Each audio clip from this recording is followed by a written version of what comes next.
Okay, so let me move all this stuff out the way. At this point in time, I know enough about Yoshimitsu to basically list off the stuff from memory, at least a decent portion, or stuff that I've used from memory. All right, and if you've been paying attention, this isn't actually my first time making this. This is like my fifth or sixth.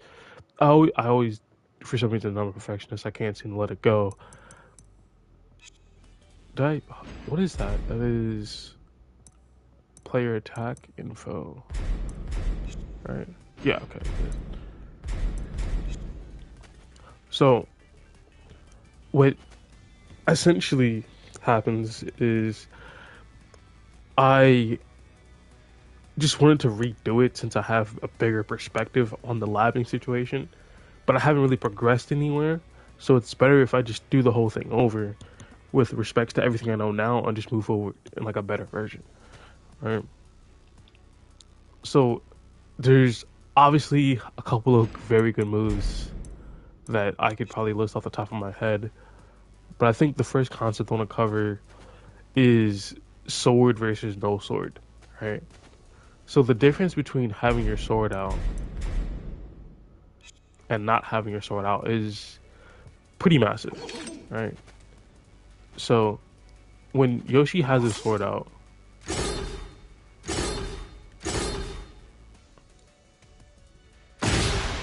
it gives you obviously like flash normal. And I guess I can put the frame data on since we're finally talking about a move. All right, so if I flash, it says 6 to 9 frames, right? And it has to be very close range. Once you hit it, you're plus 14, so you get guaranteed heat engager, right? Get a guaranteed back two too, which is 14 frame startup. Obvious. What isn't so obvious is that when you put the sword away, the move becomes slower, right? But in exchange, right, it has a bigger hitbox. It's hard to show because like that's hitting, right? It's hard to show. But the more important part, besides the bigger hitbox, is it becomes a launcher.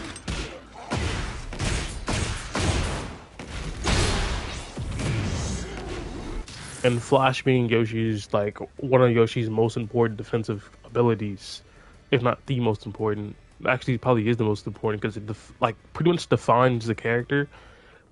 Anything that warps the way you have to engage with the character defines that character. Flash warps the way you play against Yoshi entirely because of it being a 6 frame counter hit move, or not kind of, but yeah, counter hit move. It's a 6 frame counter hit move that guarantees an attack, right?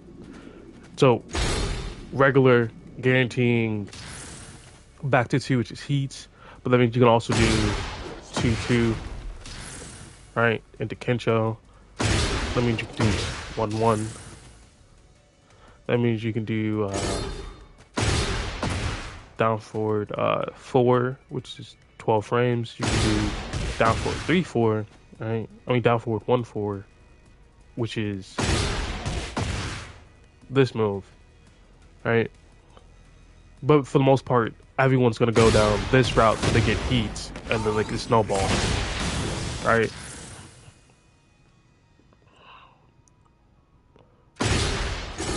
Right. So for the most part, you're gonna want to have your sword away as much as possible, except you don't, right? You do and you don't, because when you put your sword away, certain moves disappear. This move, right, is a slow, very seeable low, +4 and hit, leaves you uncrouched. We'll talk about it more later, but this particular move, you cannot do if your sword's put away. You get dick jab. And you're probably thinking like, oh, that sucks. It doesn't. Because Yoshi cannot do dick jab from any sort of down one, down back one, down forward one variation. He literally cannot do dick jab smoothly like other characters. So if I do record on Armor King, I'm immediately pressing down one, alright, and I'm getting dick jab. This is from standing, just instant dick jab. So if there's ever a moment you need to do a dick jab, so like, alright, I'm option select by getting underneath the highs and stopping the offense with a 10 frame move while completely crushing highs that could be like a frame trap. You know, you couldn't do it. You can't do that on Yoshi. I know there's for Armor King in particular, there is that sort of setup where Armor King has like a frame trap high into a mid, or like a very like a slower mid option, where if you could just do a 10 frame dick jab, you completely option select the entire stance, or at least in some parts of it. I didn't really test it as well, right? But Yoshi would have to crouch, then press one, and not to mention how bad of the range it is in the first place.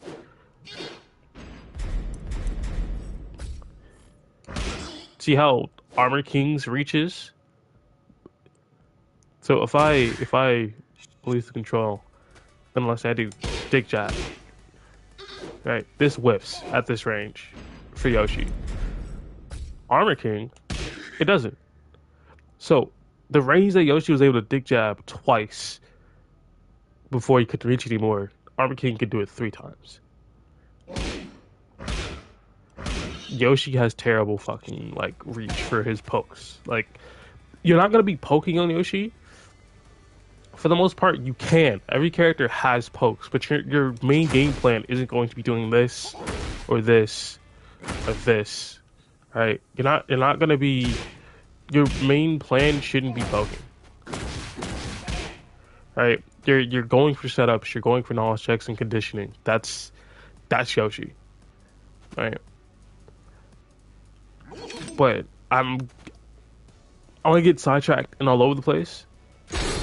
The main point is that there's going to be times you're going to want to put the sword away, so you can do this. In fact, hold on. If I can do... The perfect example of a scenario you would want to do this is... Where's Heihachi?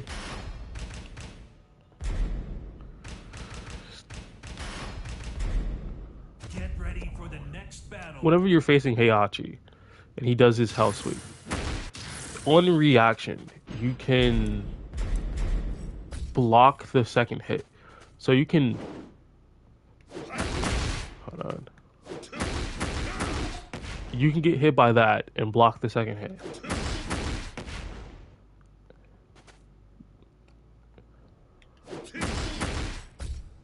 Alright.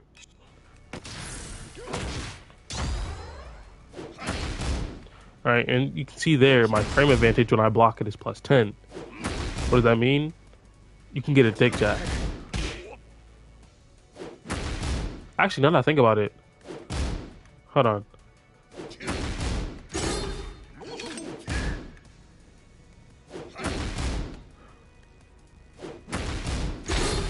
Oh, it doesn't work. That's tragic. If it worked, that'd have been so clean, but it doesn't. Which means, more than ever, you actually do need to dick jab as your punish. Right, that way you get your frames, you get a little bit of damage.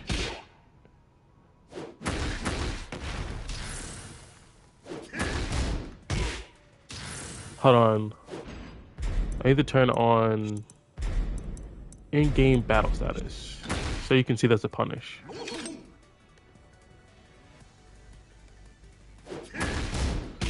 See? Punish. This is the game recognizing that you pressed the correct button or a button within the timing that he could not attack back. See? And since this is the punish, right, notice how that doesn't work. Because the only 10 frame, let me pause this for a second. The way crouching works is it's basically its own stance. So when you're crouched on a character, you get access to only a set of specific moves, right? So it's different for Yoshi because he has no sword and sword out stance. Think of these two as basically two characters you're swapping between.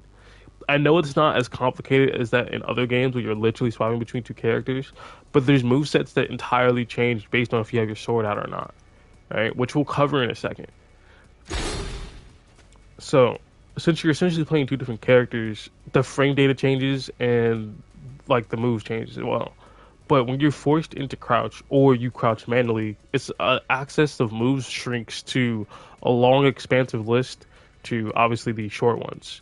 And I'm sorry if this is like basic. I just want to make sure I'm fully explaining everything that I labbed or like I know about the character.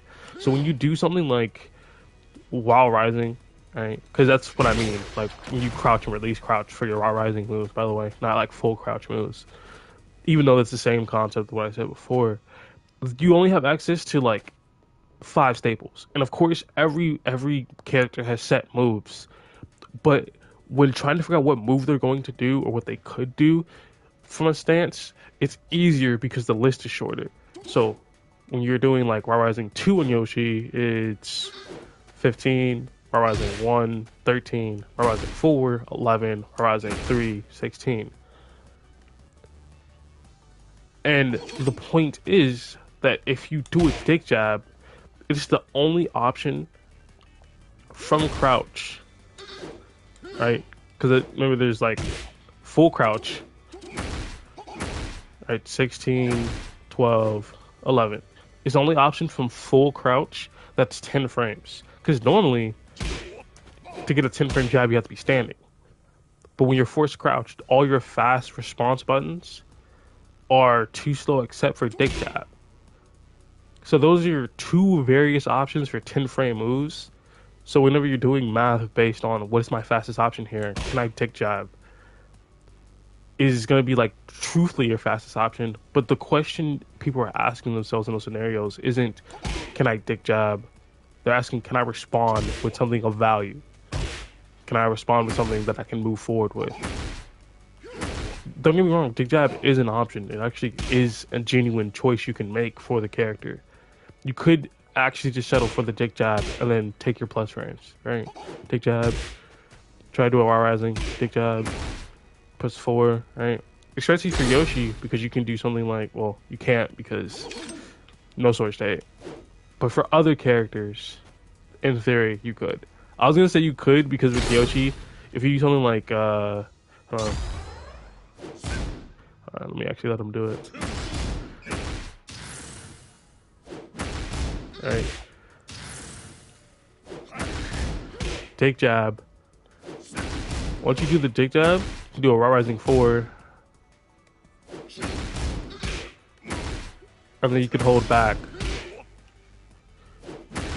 I don't have the muscle memory for doing this. There we go.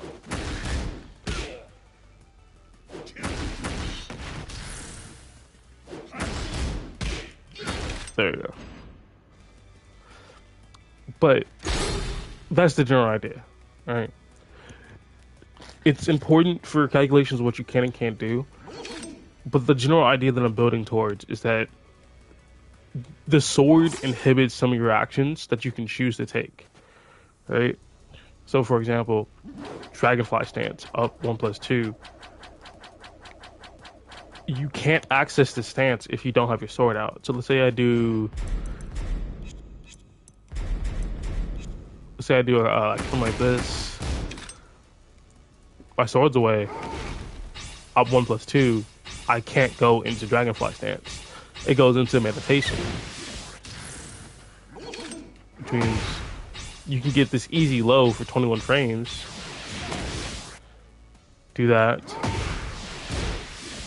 Do that. And notice how it's like all slow.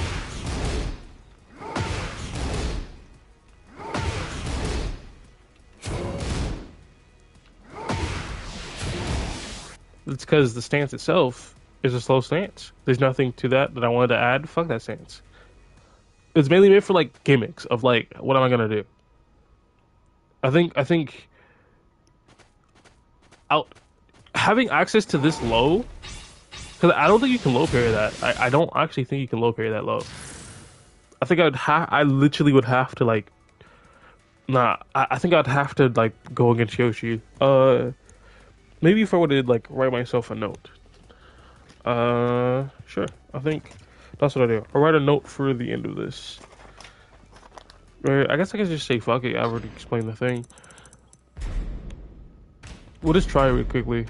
I wanna like get it out of my head. I don't have to think about it later. Next battle. But the idea is that since your sword is away, how are you going to, fly with it? How are you gonna fly with a sword that is not there? So I think I'm being a dead horse enough of, hey, you can't do this without a sword. Alright, so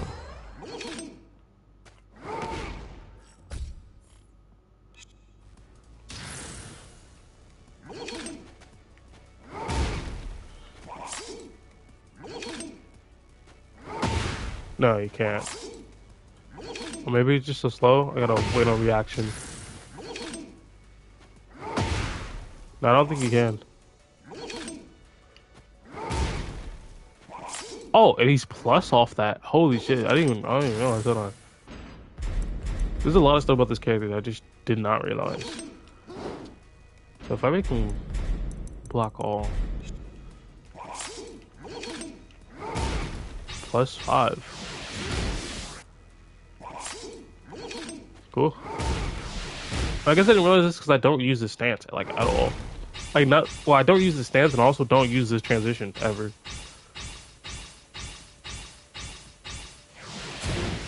Interesting. We'll get to it when we get to it. It's the same thing like when you don't have your sword out, you can't do flee, so it goes into meditation. Right? And you can go into meditation. Like that's basically when you have your sword out, the only options you have is like meditation, and then Indian stance. This is Indian stance, right?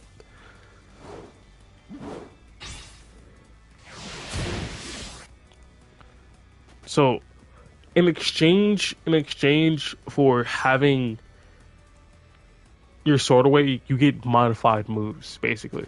So that becomes modified as you've seen Dragonfly input up 1+2. You get a +5 on like low block, +21 on hits into stance, and this heals you. Right? It heals you. But normally, oh no, it heals you then too. I just never use the stance.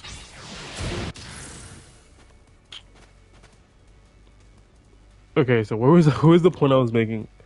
Oh yeah, okay. The reason I'm bringing like, oh, it's different if you have your sword out, is obviously you have to watch out because if your plan is to fight against certain characters, dig jab is a necessary thing you have to do as an option select if you don't want to take the risk, right? Sure, you don't get much reward, but at least you stop their offense continuously, and then they just have to change their game plan, which is core to Tekken. It's literally just such a core idea and mechanic to the game that like it's a basic defense that you'll even see like blue ranks just spam this because they're like attempting to get better. Um, and Yoshi doesn't have access to that if his sword is out, right? He doesn't have access to Dragonfly if it's out, which means if you do something like this, he pulls his sword out, right? But you can't manually go into it. So you have to like figure out the routes to go into that move. Another thing is his attacks change too. So if it's a move that uses the sword, it will pull out the sword for you, right? See what I mean? But if it's a move like this, even though it pulls the sword out, it doesn't, keep it out. So if I do Control 2, it's fine, because it's pulling a separate blade. Control forward 2, separate blade. Control down 1, separate blade. So if you're ever wondering, oh, why does Yoshi have that second sword? It's for Kencho. Like, Kencho, like, 4, right? Anything that requires you to use the main blade pulls it out.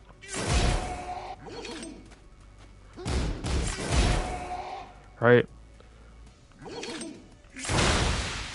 which means they're gonna get the added benefit of it being put away, because when you put your sword away, everything is buffed. Well, not everything. Every move that pulls out the sword is buffed. So this is buffed.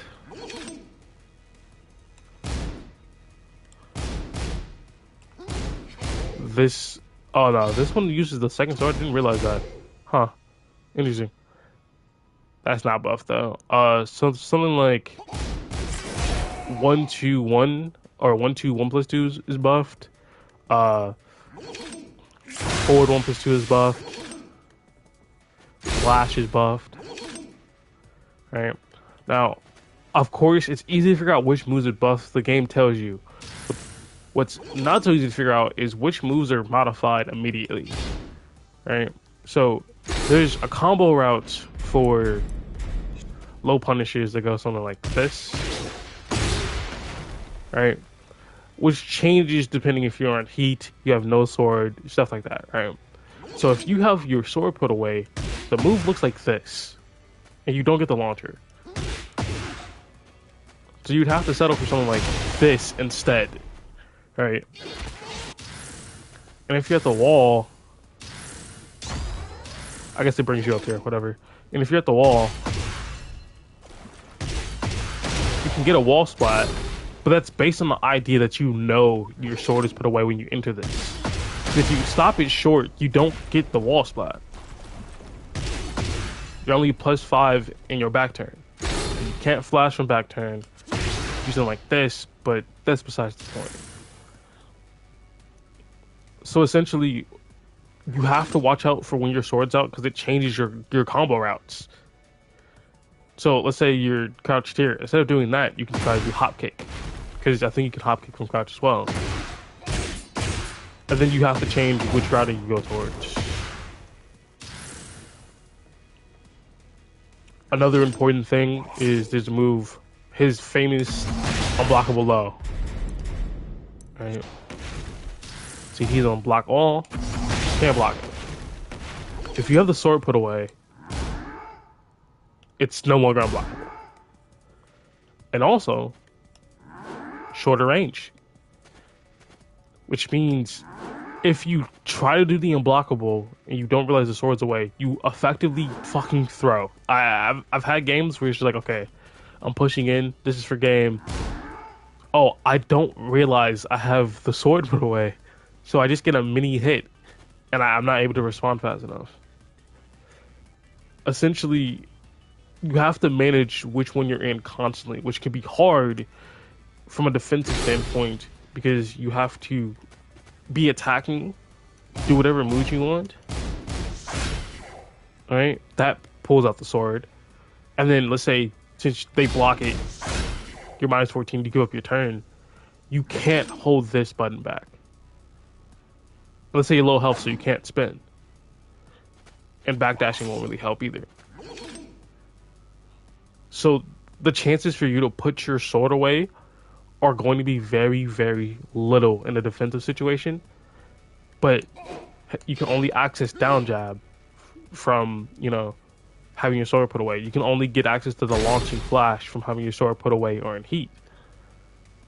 So you'd have to either pop heat or find a moment to duck a high while putting your sword away.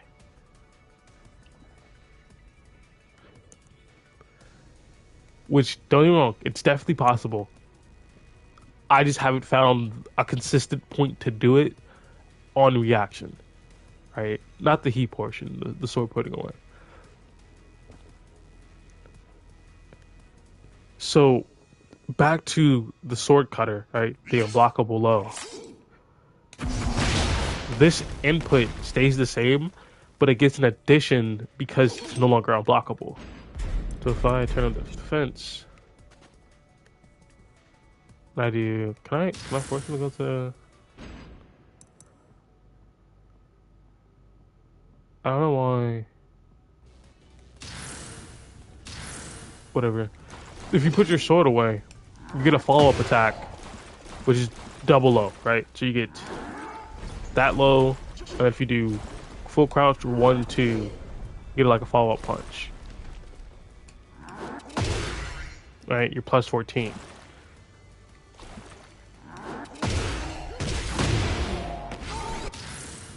So what that means is, if we go practice, offense, do stand block, and then block all. You're plus 14. You get a guaranteed back 2-2. Or, if you're at the wall, you can do something like this when your sword's put away. Oh, you have to walk backwards. So it's much for like...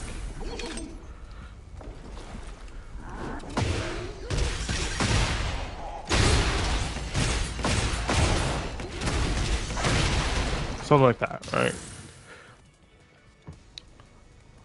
And that's all because you have a different move, because you're basically a different character for that point, right? You get different movesets and different setups because your sword's put away. Meaning, whenever you see your swords out, you have to flip between sword out gameplay and sword put away gameplay, because they're two entirely different things. That both of those moves that you saw me use there, in full crouch 1-2 and 2-1, are augmentations of moves because your sword's put away. So if I do 2-1 now, see, because I have my inputs on, it's doing this. It's a totally different move.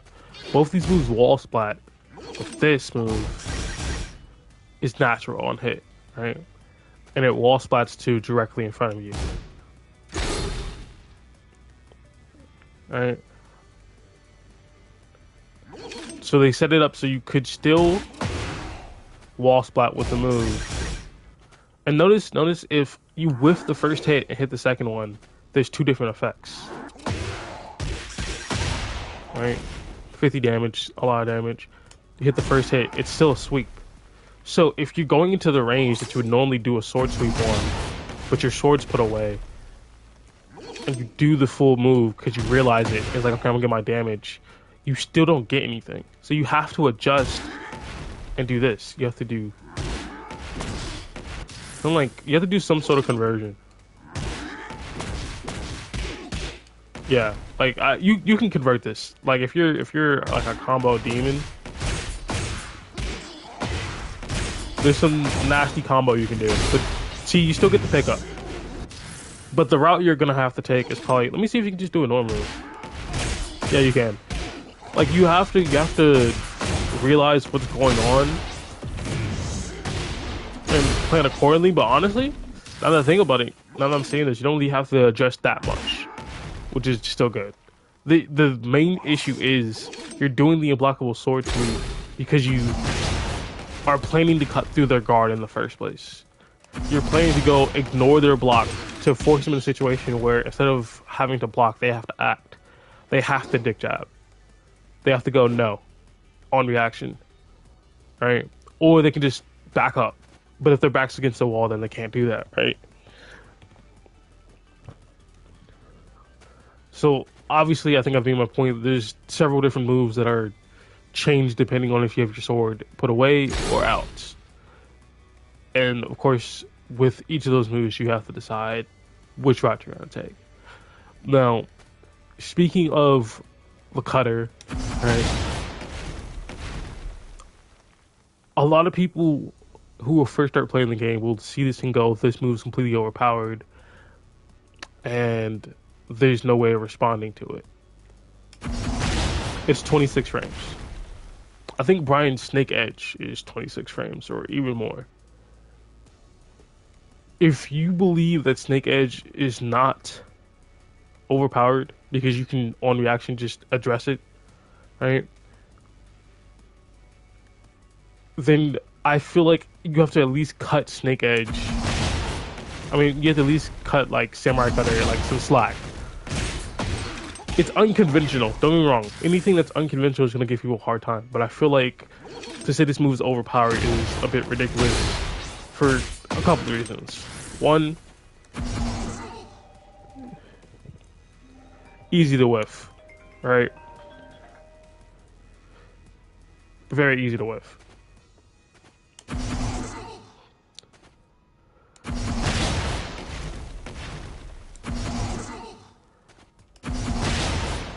So that's about the range you want to be at when you hit it, except a single backdash, like a single backdash stops it.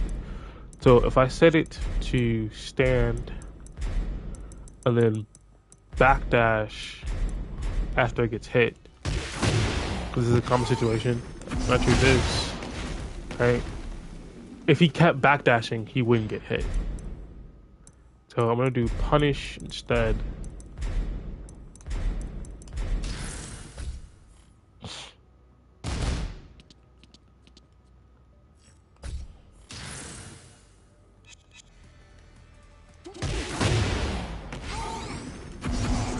Whiffs. And since that you make it whiff, you can essentially. Hold on, I need to record that.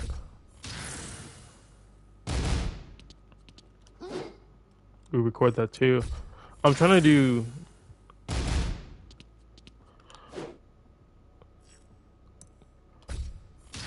I'm trying to do like crouch dash too. What?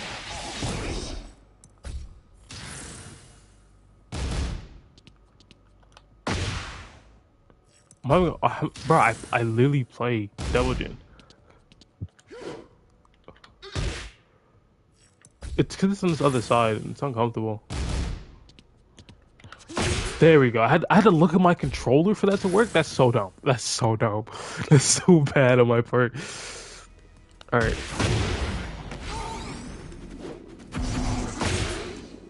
All right. Let's try that game because I whiffed. Or like I misinputted. All right. You're not backdashing hard enough in this.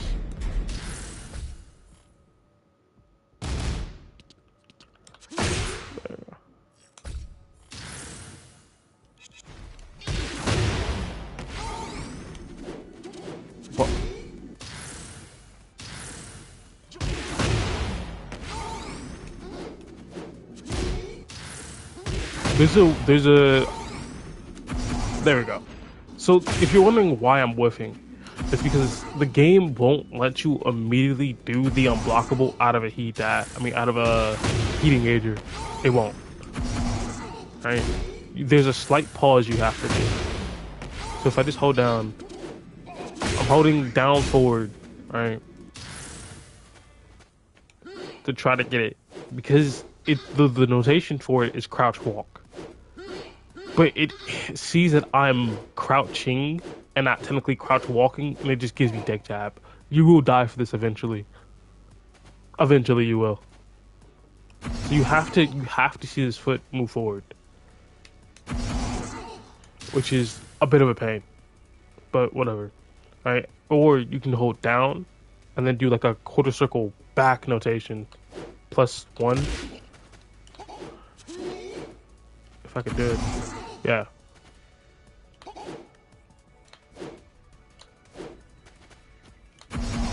Yeah.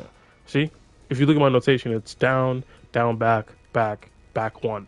And you can only press the 1 on the back portion. Because if you look at the notation in the menu or the guide for the move list, it's literally just down, back 1.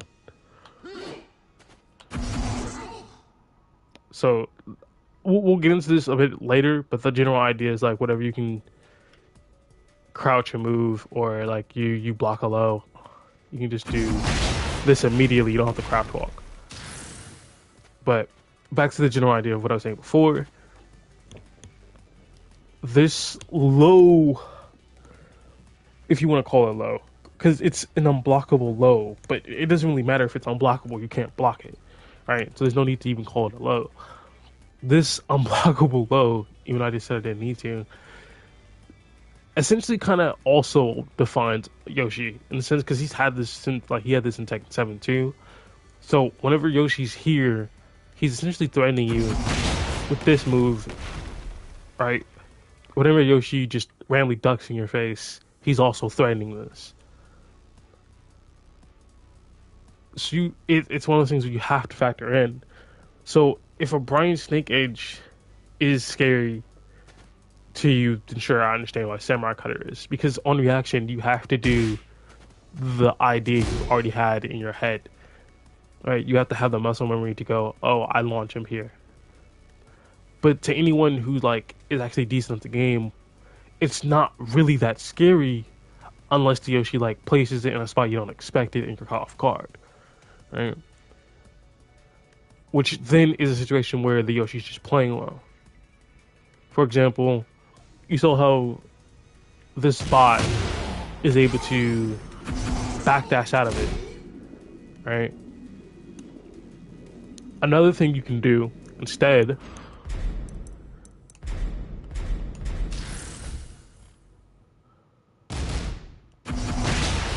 Oh, no, that's not what I meant to do.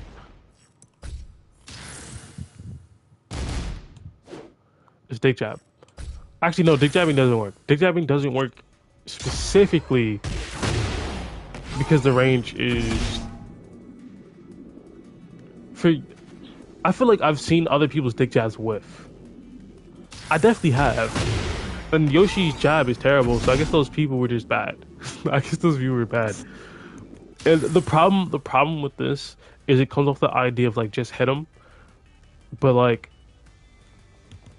the just hit him ideology doesn't work for most moves in the game because of the fact that since this situation specifically is off a heat engager, if they do literally anything else, right?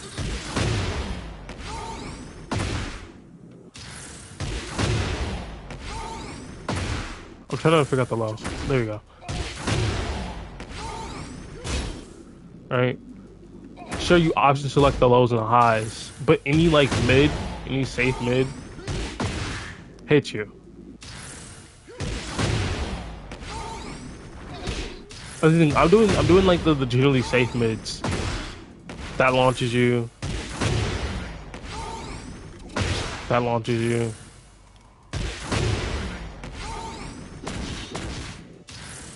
Alright. So if you wanted to avoid an option select those and Samurai Cutter, you would have to essentially do a bunch of things that you wouldn't want to. Like you would have to put yourself at risk. So Dig Jab isn't really a good play unless it's between two things you know Dig Jab can counter. Another one would be like Sidewalk.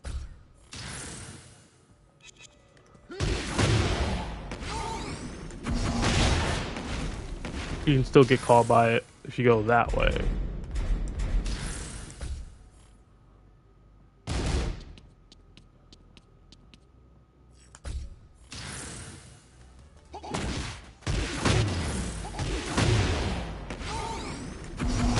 Still gets caught if you go that way. So backdashing is pretty much the only way you have to full 100% option select it as an option because you just get out of the range. Except there is a certain thing you can do because how can I put this?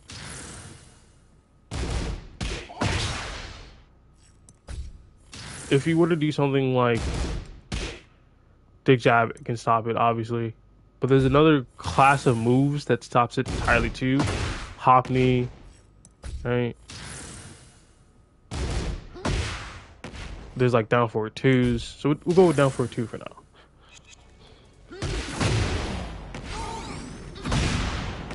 See?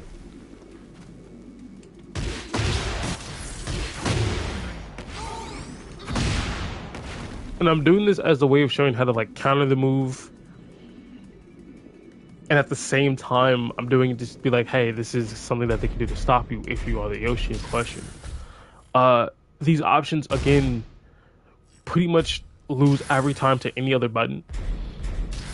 So it's like, okay, what do I do? Alright, you can hop kick, which is, again, another mid that would lose to like another string of mids. So if I do this, I beat him. If I do this, I lose. Alright, you can even do something like... Oh, how did I mess that up? Alright, that drops with this Yoshi. That's the general idea. Right, where...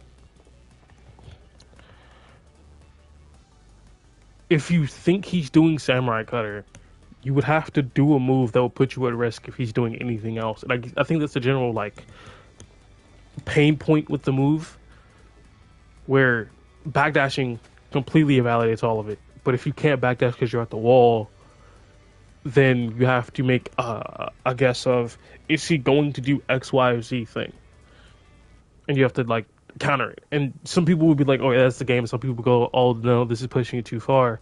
Personally, I don't care. This is my character. This is my favorite character. We're here. We're here, right? This is. I like the move. I don't have a problem with the move existing. And whenever I get hit with it, I just go skill issue, because again, it is 26 frames. There is a whole visual effect, and there's people who are blocking snake edges on reaction. So, and it is a low, so you can jump over it.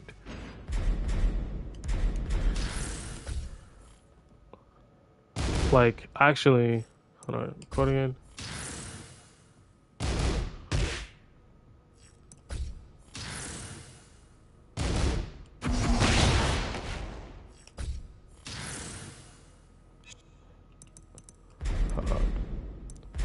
I think what I'm gonna do is this.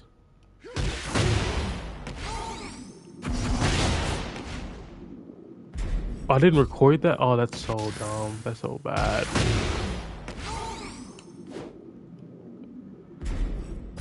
Bro. Just give me a moment. No, stop recording.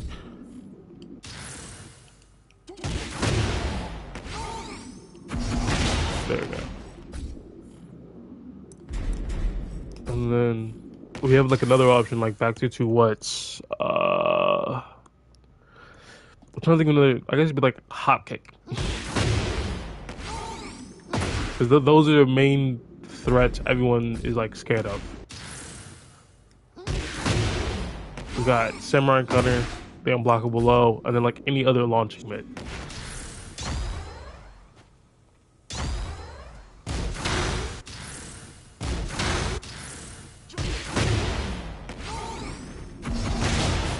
Right, so I tried to do down forward 2, got hit.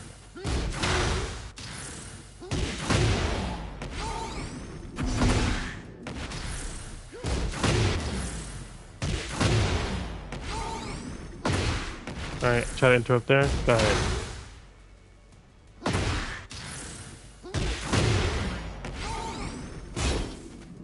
So obviously backdashing, like I said before, gets you out of it.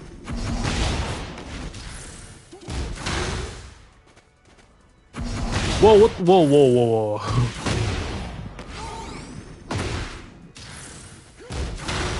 whoa. Let me lock in it actually.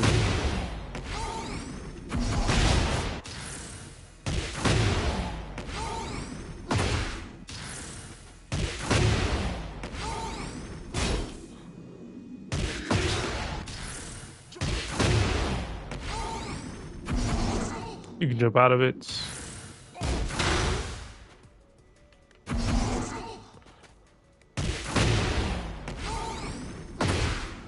That's because I'm not holding back.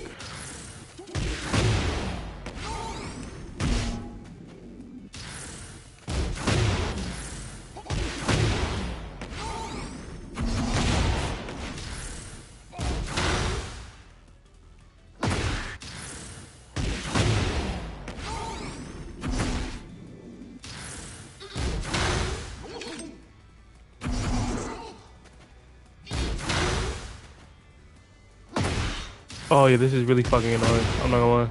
Not the low, but like trying to display this. So the general idea that I'm trying to make is that the difference between like an immediate low and the samurai cutter is vast, so you can react to the cutter itself if they're doing it immediately. The issue is, and the actual point where it's just like, okay, that's understandable, is delay timing. If someone delays when they're going to do this, if they just crouch in your face like this, they do like this, they do this, they do this, they do this, right? They do all of these options together around the same timing, or all set so they hit around the same time.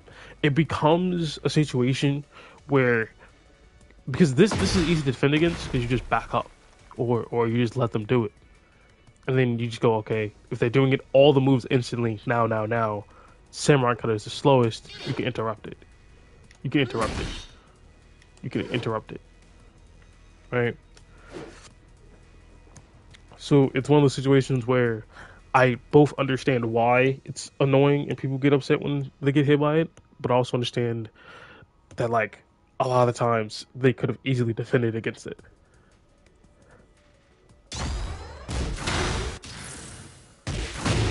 Like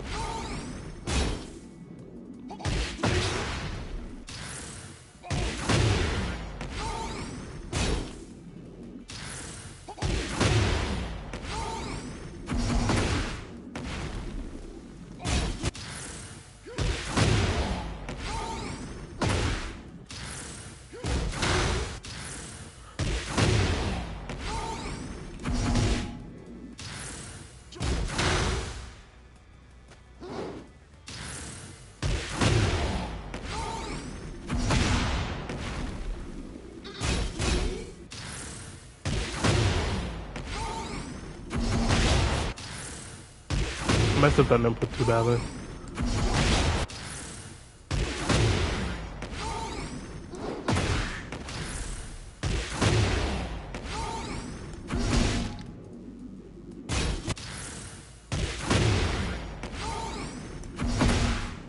So yeah, like there's complete counterplay to this immediate setup, right? So if you were to do something like, let's test all of the moves that I was speaking about earlier individually. If we do something like,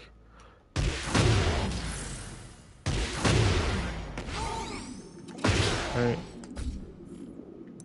and then we can test out something like,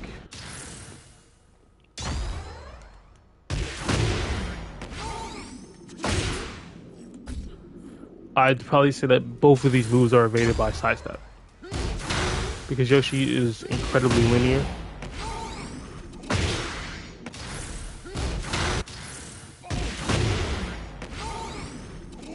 All right, see.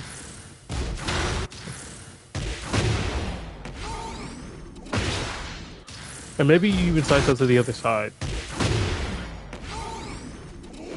See? So you can sidestep.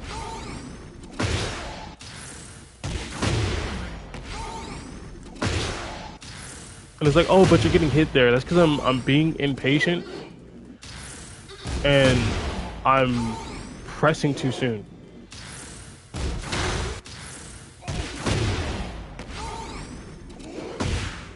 If you do it at the correct timing,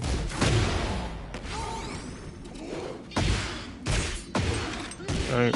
And like the idea isn't to like the idea obviously isn't to option select truthfully like the honest option select. It's there to get rid of the options that would hit you in particular that would threaten you, like that would scare you from dealing with Samurai Cutter.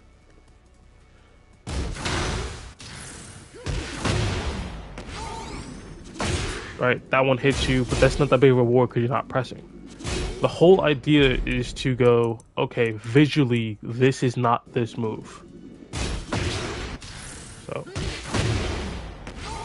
sidewalk, interrupt. If I could press the button. Sidewalk, interrupt. Alright. If you have a hop knee, that works too. Alright.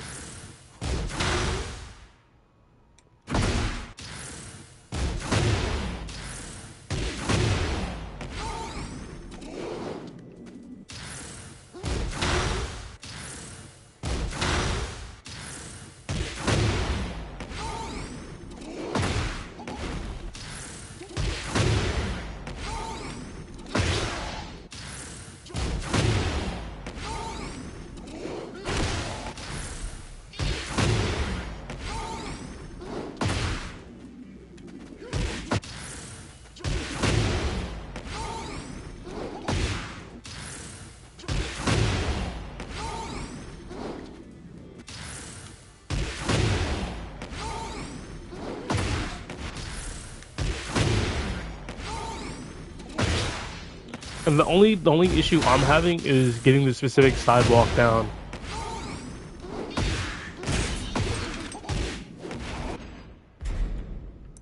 Like you're basically sidewalking to account for the issue of like what moves comes up the like with Samurai Cutter, and then interrupting it. So if sidewalk, dick jab, like sidewalk, dick jab, good work. You just need like some sort of fast mid or fast like low to interrupt them. So if I could.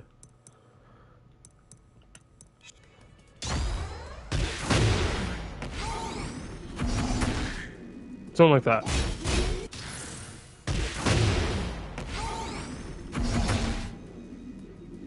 And if it's like, oh, but I don't get a launcher, okay, take the fucking risk. I don't know what you want. I don't like why you like the reason we option select in the first place is because you want to mitigate as much risk as possible.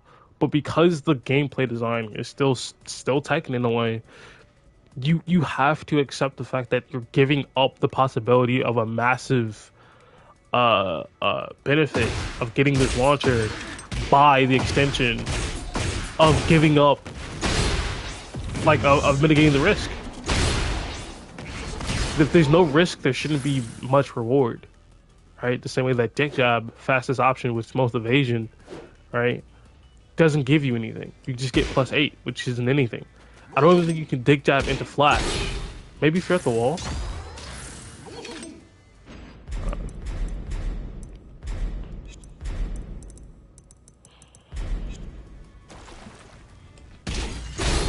No, you can't.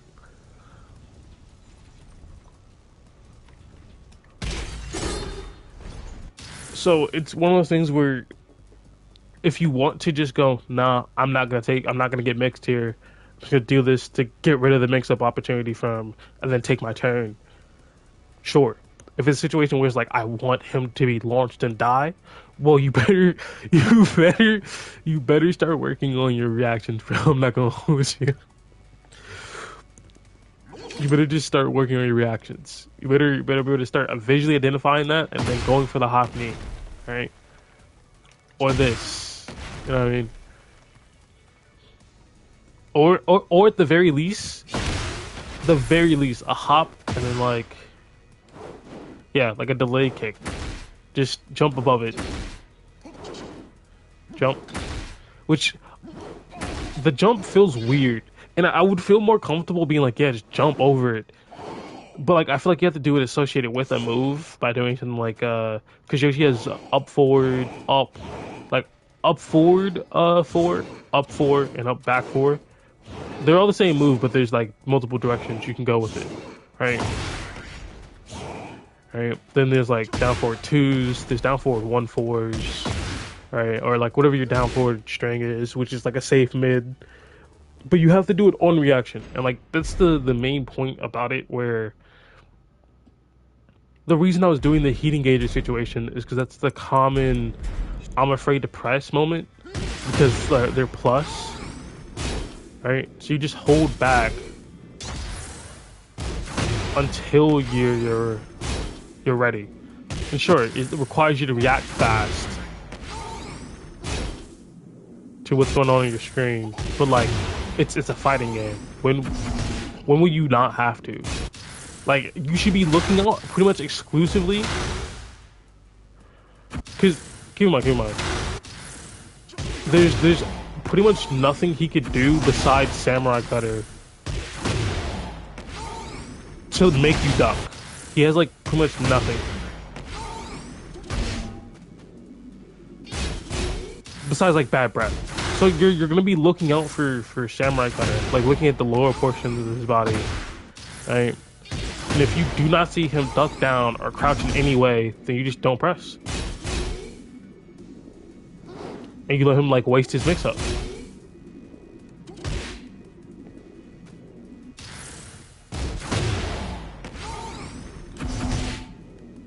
Like, if a bad Yoshimitsu is mixing you with Samurai Cutter, you're just not reacting fast enough. You're just not. Because the issue, listen, the actual character design of Yoshimitsu is a counter-pressing character, with Oki. He's a trickster. So like you can't really press into him because of Flash. So you have to be more careful. It slows it down. But then he has like unblockables and stuff like that to get past your guard.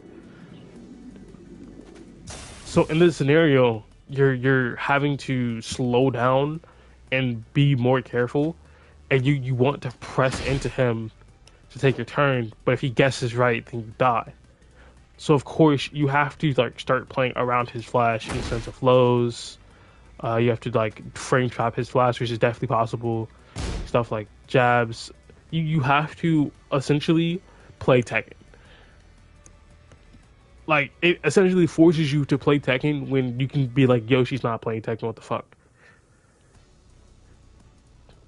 Which I don't think is particularly the truth in the sense of Yoshi not playing Tekken. I think he's just enforcing you to play it.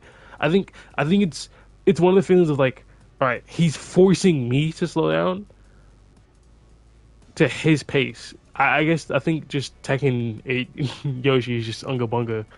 I feel like Tekken 7 Yoshi was just like so much slower than what this Yoshi is. Anyway, the whole reason I brought up Sword Cutter, Samurai Cutter, right? Sword Cutter. The whole reason I brought it up in the first place was because since this is a defining move for him, the same way Flash, the same way Spin is, a lot of times people are going to be worried about this move. So what you should do is rarely use it. You should rarely ever use that move. Don't use this move. Because when you don't use it, they forget about it. They make their game plan like, oh, he's going to do this. He's going to do this. And then you do it. And if they're really locked in, they're just going to launch you for it. They're going to react and punish you. They're going to do a hop kick. They're going to on reaction hop kick over your low. Because it is a low. And then they're going to... Then they're just going to like kill you for it, right? There is another thing you can do in theory. This is theory. This is theoretical only. This is like this is so theoretical.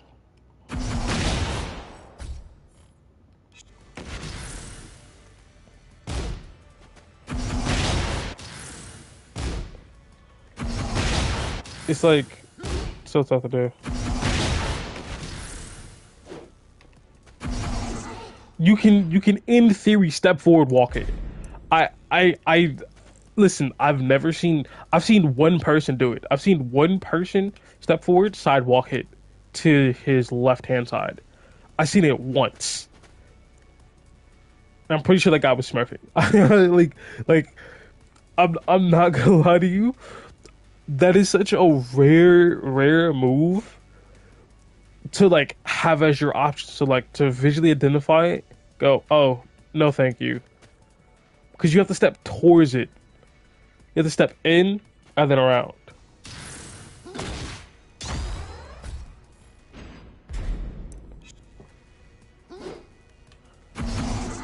Yeah,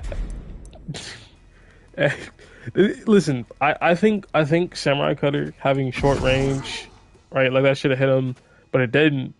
Like that having short range, being sidesteppable, like I feel like they should have made it more sidesteppable, right? Or like you could choose a side and just sidestep to it, and then you'd have to like play like delay time and things. But then again, Yoshi is a strong character in this game, but he's not like belligerent. He's only strong if you let him get away with the unga bunga, essentially. Right, there's certain instances where he just fucking just loses. Where he just has a tough time. He's way stronger than he's ever been. But he's definitely not like uber strong. I feel like now I'm just downplaying. Now, because anytime anyone goes, yeah, my character is strong, but he's not like top 5, that's downplay. So I'm just taking a seat back. Alright. The reason I brought Samurai Cutter, besides it being like dominant and part of his kit, like something you should think about and telling you not to use it often, is because it's a low that's super slow, that your counterplay to the move kills Yoshi. If he puts his sword away, he has this move, right? So if I do block all, this low as well, minus 16, minus 14. So you're gonna get fucked up by like Kazuya, Devil Jin, Dragonov. There's tons of characters, Raven, who will see you do this move and they can launch you for it. So you get fucked up for that as well. Full crouch forward. Launch punishable. Down 4, launch punishable. Down back 3, launch punishable. Trying to see what other lows. Oh yeah, full crouch 3. Oh, not 3. Yeah, 4 full crouch, 3 down 3. Right, that's launch punishable. The reason I'm saying all of these lows are launch punishable is because they're launch punishable, meaning literally anytime a low is blocked on Yoshi, you just explode. You just evaporate. You just go and just disappear. You cannot you cannot do lows except like this low because it's seeable. They're just gonna low parry, but it's also low, so they can just jab or they can like sidestep. Like this, it's it's one of those things where it's just like Yoshi has strong tools, yes. No lows. That's side step. Let's do side walk left. Sidewalk right. Sure, his tools in theory are strong, but there's like glaring weaknesses. There's like kryptonite. There's like the issue with calling Yoshi a top tier in the beginning was that it immediately made everyone think that, oh, no matter what, no matter who, no matter when, no matter what rank, Yoshimitsu is just a god character.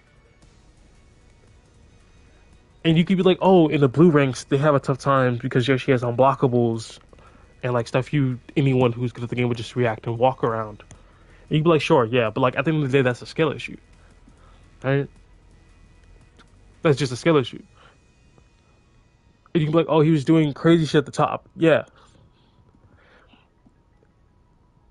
But like, there was like what, 2 Yoshimitsus in tournaments? And again, still sounds like downplaying. Just let me finish. There's 2 Yoshimitsus in tournament. No one was really playing them on tournament rounds, right? No one had a pocket Yoshi. They just all said they were gonna get one, and then no one used it. And the only place you saw like dangerous Yoshis were in higher ranks. And like, what was the main man saying? He was like, "Oh yeah, you can see a Yoshi with like 35 defense." That's because the character can literally be played in a way where he actually doesn't have to block. Well, at least if you play him perfectly. If you play Yoshi theoretically perfectly and you use your evasion, you use your flash, you can get around attacks. Ducking punches with that move, does that get counted as defense?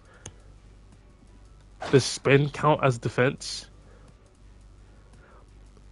Does doing this into this count as defense? Because using spacing traps and trickery is the way Yoshi holds people back and creates confusion. But none of that gets counted. It's not like it's Alyssa. Because that's the problem I really had in the beginning. Sorry for the tirade. Just going to wrap it up in a second. Is that if you compared Alyssa, Dragonov, Nina, Yoshi is the specialist character.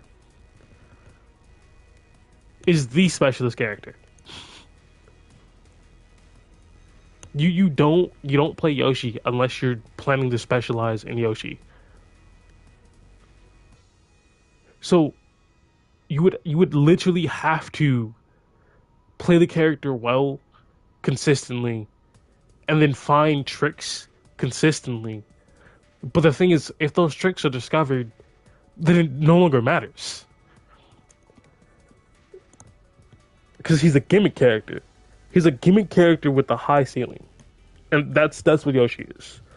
But once those gimmicks are discovered, you're left with basically almost nothing left besides general pokes and then like opportunities with flash and like unblockable low. Because you like, I'm being. It sounds like I'm downplaying, but I'm being serious. This is the general description of the character. He's a specialist character that operates off trickery and knowledge checks, and once those checks are found, he becomes significantly harder to play. Significantly, right? Notice that when like you're playing in the low ranks and you see a Yoshi flash, it's like okay, I'm just gonna blow him up for it. He just loses. It's the same thing with like a Leroy parry. They just lose if they try to abuse the tool.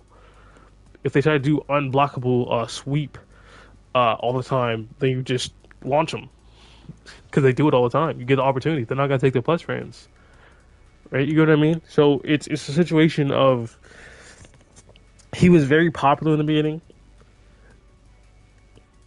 and people were still getting used to like what he can do now.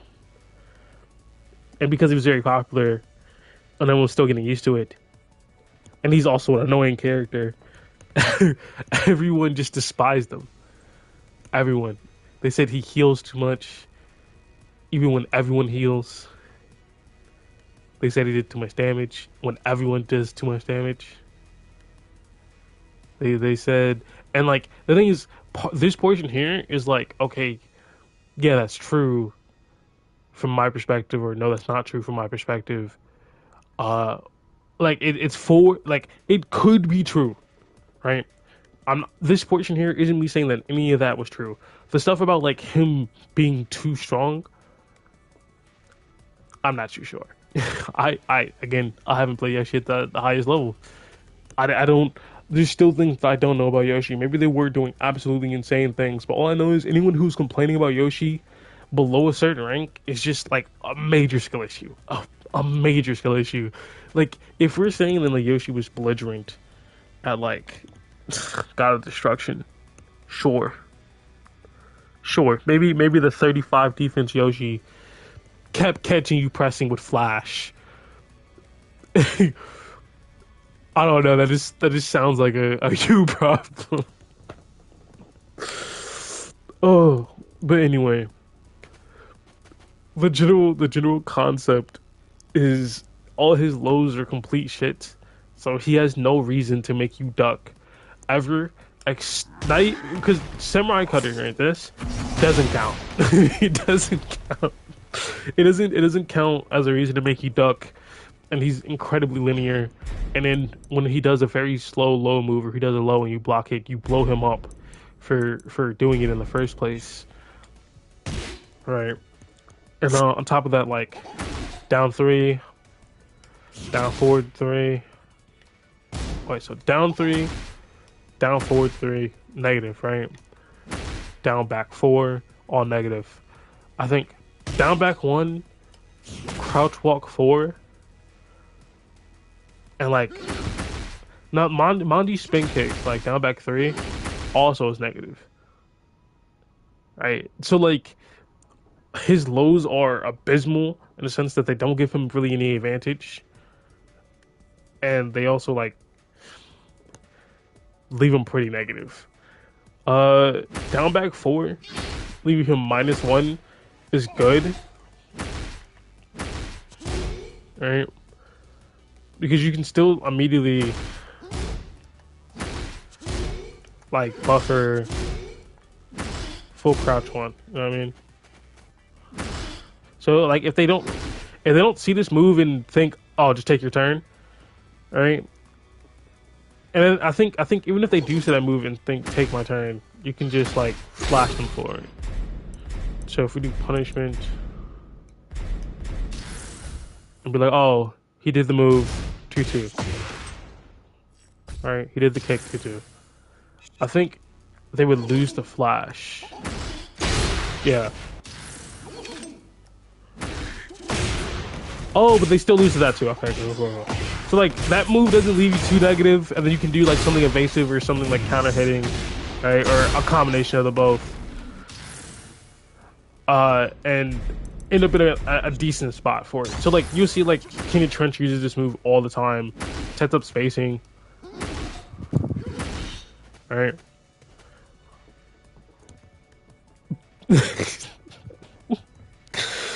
Oh, I'm sorry. I'm just thinking about like season with Yoshi and like all the complaints. I was genuinely tweaking, bro. When that season hit and it was like, oh yeah, we gotta get Yoshi up out of here. I was like, yo, chill, please. I beg of you, please. Let me tell you something. But like, in some aspects, I think would I rather have a strong character? Would I rather have like a strong character but super nerf tools, or cool tools but a weak character? And I think I'd rather just have a weaker character with like cool tools. Sorry, tangent. Back to whatever the fuck I was talking about. Oh yeah, his lows. So essentially, with his lows, you're basically playing like agitation, but they could, in theory, just ignore. So like, if we put on the attack data, right? So player attack info display. Down back 4, 14 damage. Maji spin kicks is like 8, and then it turns to 7 after a bit. Alright. Uh Full crouch 4, 18. Full crouch 3, uh 10. Alright. But to be fair, you're gonna be putting your sword away so you can do the sweep variant. Alright. Right? And that's like what? 12. So really 12. There's not like many, there's none of his lows do high damage. So he doesn't have a low, he doesn't have like a power low like Brian or Dragonov with like their hatchet kicks, right? Where it's like, oh, I'm eventually going to have to address him doing this. Yoshi could do that over and over. And it's not really doing much. Of course, when you look at the health bar, it's gonna be like, well, that's a decent amount of damage. Sure.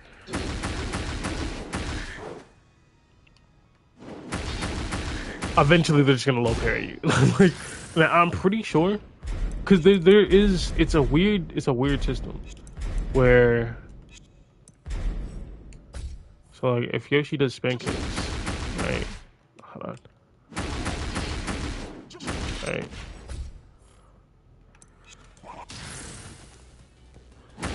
You can block them after a bit. Right?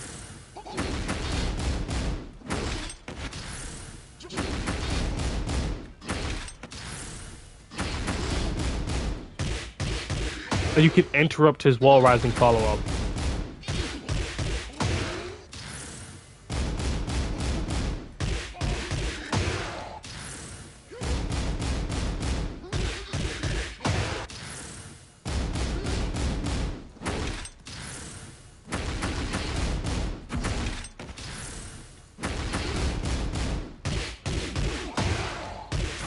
So it's the same thing as like Heihachi, where you can hold down back after being hit with the first and second low. Well, for Heihachi is just the first one, and then you can block the rest, and then you're like plus 19, and he can just die.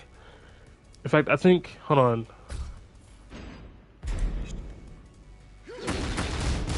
I don't have rage.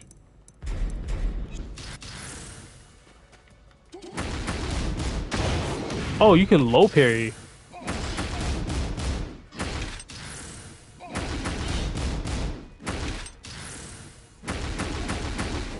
Hold on, I'm trying to practice low parry.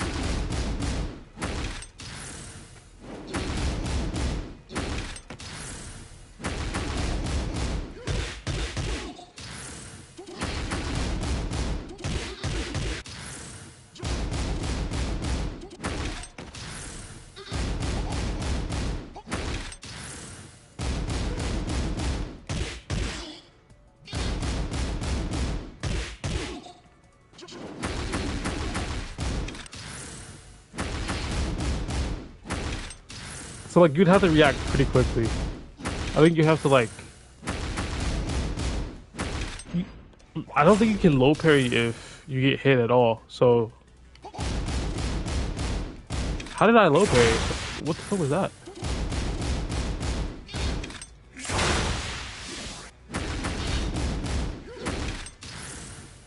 Yeah, I don't know how that got low parried.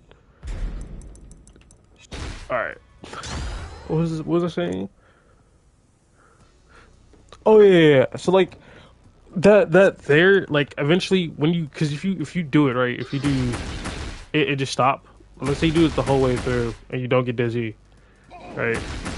-6, and you're returning from crouch.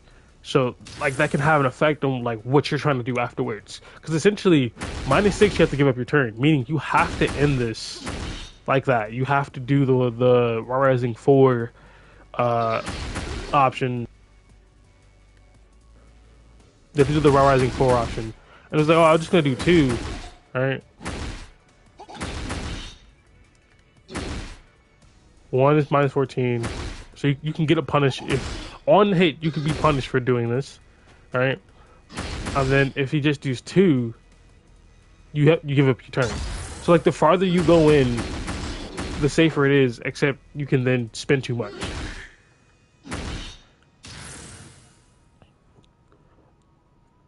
And I think if I think it'd be fun if I just do it again.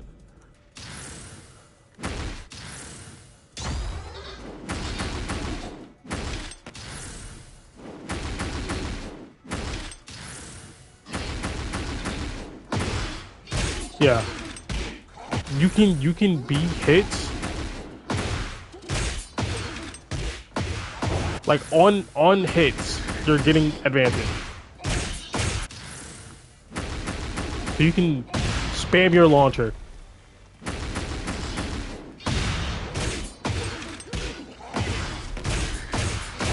So like I need you to understand what that means. So if this is the low, he's using the pressure you, and he's doing the raw rising 4 to be safe and not give up his turn and try to catch you for pressure. He's essentially giving away his life to you in the first place.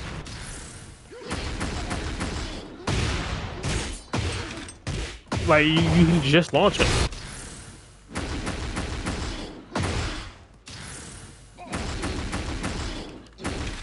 See if I can do it fast enough for my inputs.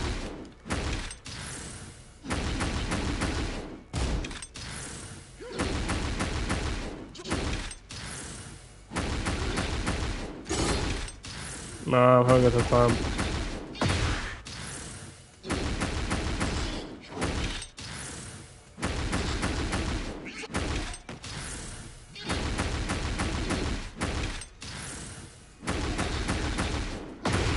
And maybe I inputted it weird. Like I didn't do it fast enough. That's the reason. Like the game. Right there, I'm just mashing the buttons that I need. Right. Okay, maybe because I didn't space it correctly. Yeah. Okay.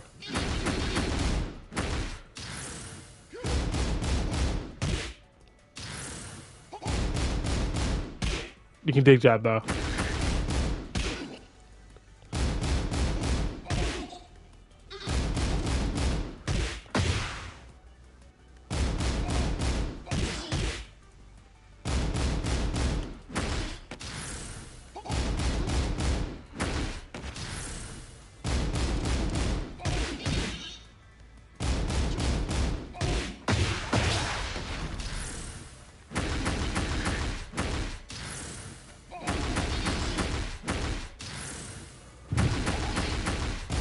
Or hold on. I think I know what's going on. So if I do 1, 2, 3, 1, 2. Yeah. Okay, so if I do later spins, right? Like I spin deep into it. Again.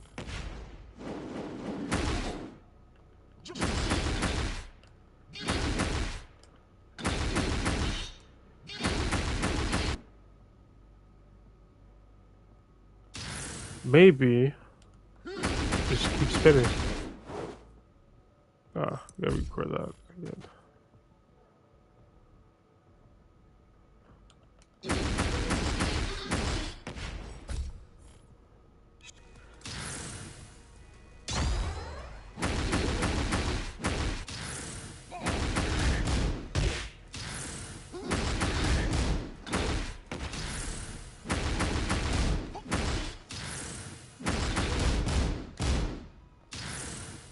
This is the numbers are weird.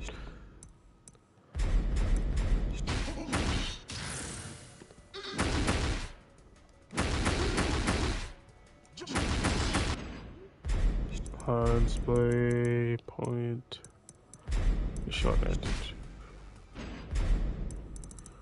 Hide the hub.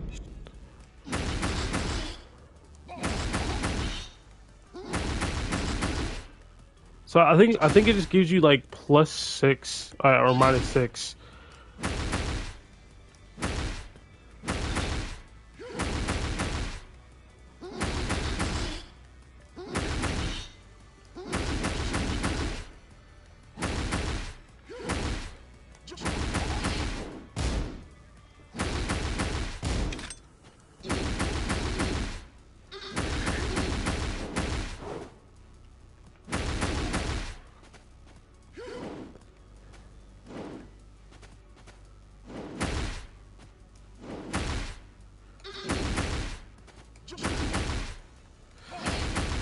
It's weird. It's weird.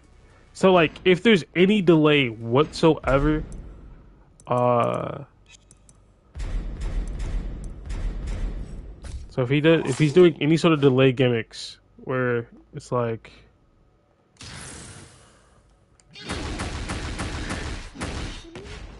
hold on, I didn't delay enough. If he's doing something like this,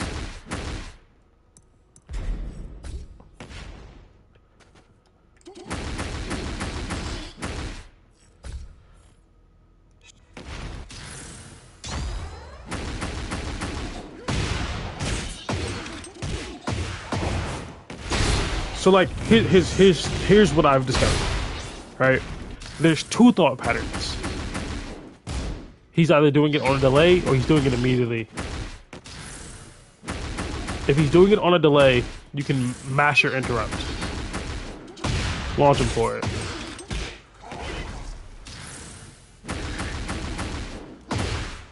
If he's doing it immediately, you can still interrupt him. And depending on what your button is, this could be a massive punish. If I could just show you what I mean by that, let's say we take a not so common example like Raven. Get ready for the next battle.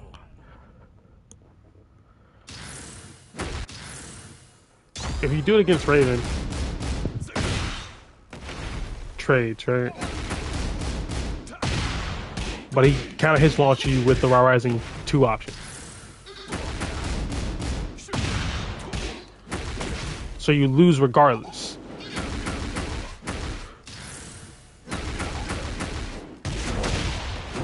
So there's two instances where Raven can bypass the ending part of that move and bully you.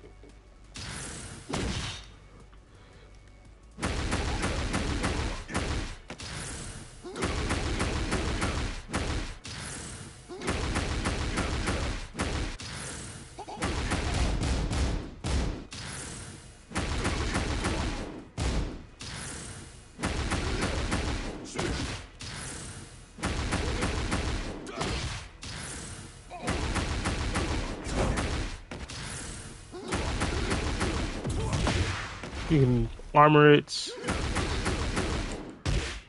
You can down for run it. If you block it, you can launch the attempt for the last move. Right? And all you have to do is get a timing for when he likes to end it. Now,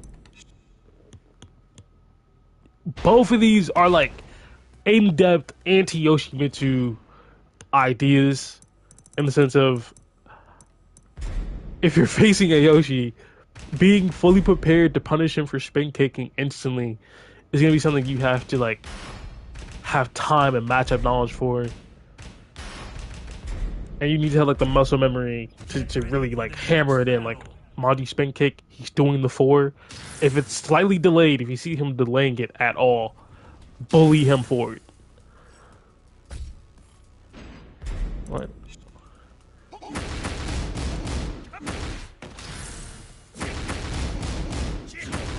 So I don't think. Hold on. 'Cause I know Kazuya has twin pistons.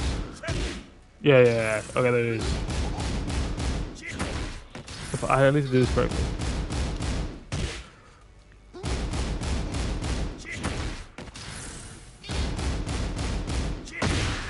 So for Kazuya, it's gonna be a lot harder, but of course, everything's hard for Kazuya. Yeah, that's the general idea. So you get the picture where like Kazuya literally gets his regular launch, right?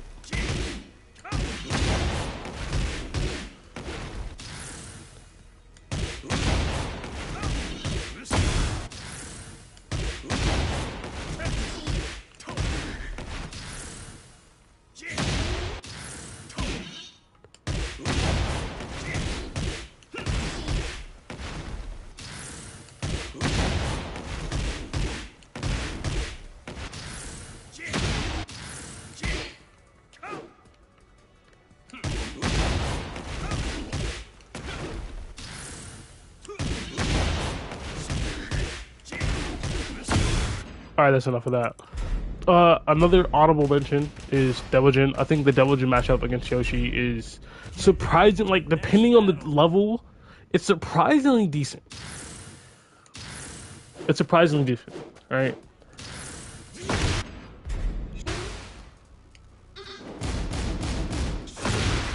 Like that trades, but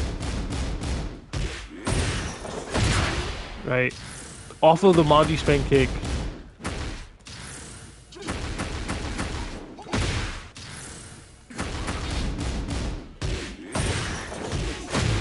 Right, and then if you like, oh, he's adapting. I didn't press the right option. You can do that option. And the timing's tight. So like you gotta get the right.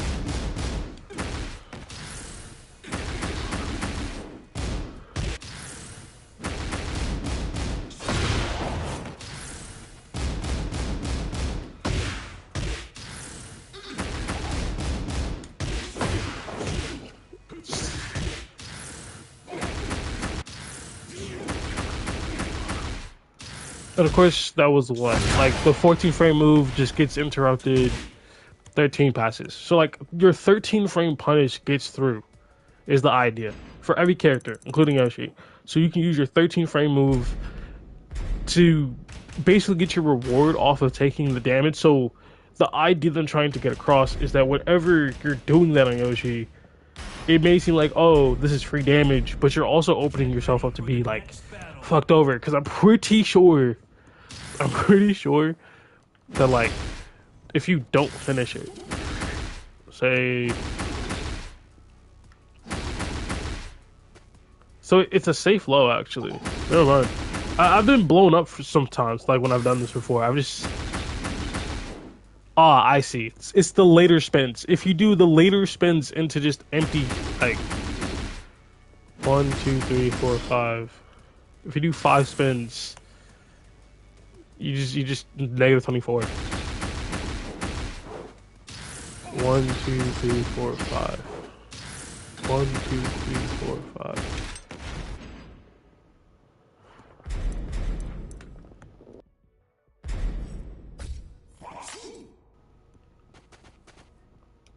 One, two, three, four, five.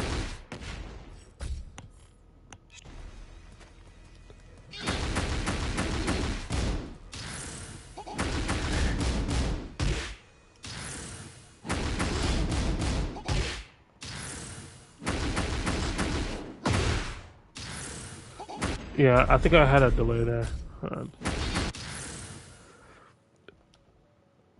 1, 2, 3, 4, 5. Record again. 1, 2, 3, 4, 5. 1, 2, 3, 4, 5. Can I not count? Hold on. Am I doing 5? 1, 2, 3, 4, 5. No, there's only 6 spins, so I did 6 there. 1, 2, 3, 4, 5. That wasn't 5. Hold on. 1, 2, so 1, 1, 2, 3, 4. 1, 2, 3. 1, 2, 3, 4. 1, 2, 3, 4. 1, 2, 3, 4. 1. It's so how? What, hold on. Wait a minute. Wait. I can count. 1, 2. 1, 2, 3, 4, 5, 6.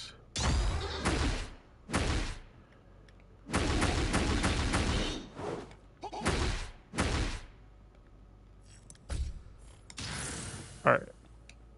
1, 2, 3, 4, 5. No, that was so delayed. That was so delayed. I need to do that again. All right, last time, promise. 1, 2, 3, 4, 5. Spamming the rising button. There we go. Boom.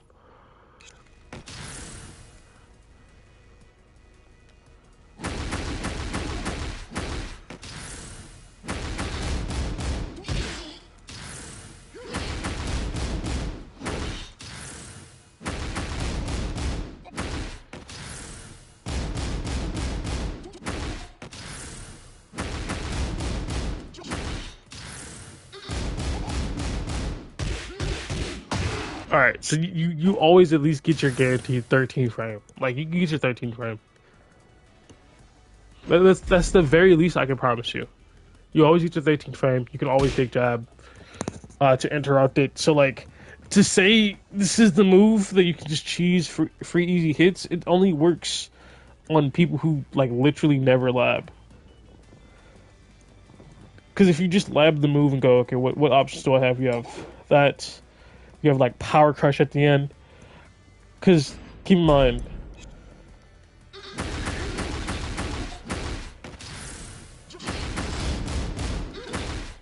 you can Raw Rising 4 back. Which means for someone like Clive, they get a mix up. Double Jim gets like 30 damage off that. So while you're doing, let's see, I'll have him do it. You're doing 30-ish damage, less than 30. You're doing 27 damage with the spin kicks. Double Jin would get like 35. So you would spin kick him for 27. He would kick you for 35, and he's +7 in your face. You know what I mean? Like, then there comes like the mindset of like mix-ups and like expectations and like getting people's heads. But the general idea is like, this is your easiest low. This is the most mindless low you have. I have a bad habit of going, I don't know what to do. Screw it, spin kick. Right? And like, don't get me wrong, it definitely works in the low level. But I know eventually I'm going to reach a point where someone's going to like blow me up for this, and I'm going to have no clue what to do. Right?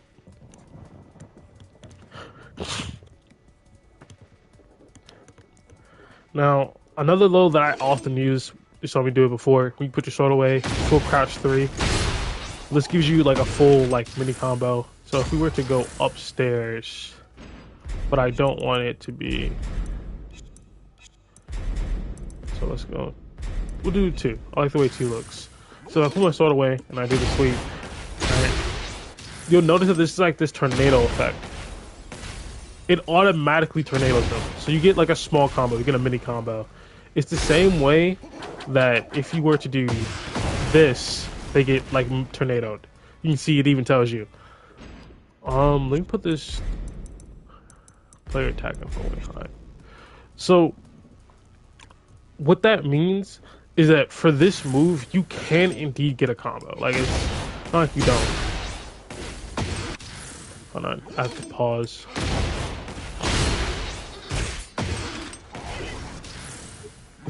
Do it correctly.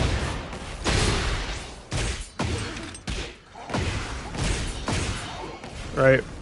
There's some combo you can do to reach that wall, probably. I'm doing an incredibly basic combo.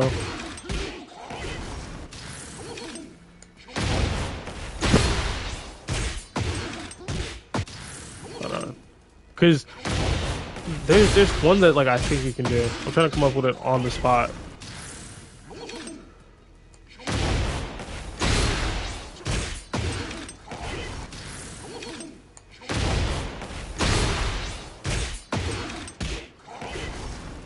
That's just not reaching. Maybe I need to dash forward when I do it.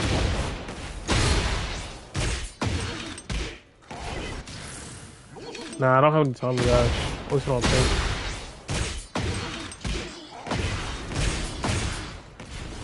Like, that's around 53 damage, and it's still not quite what I'm going for.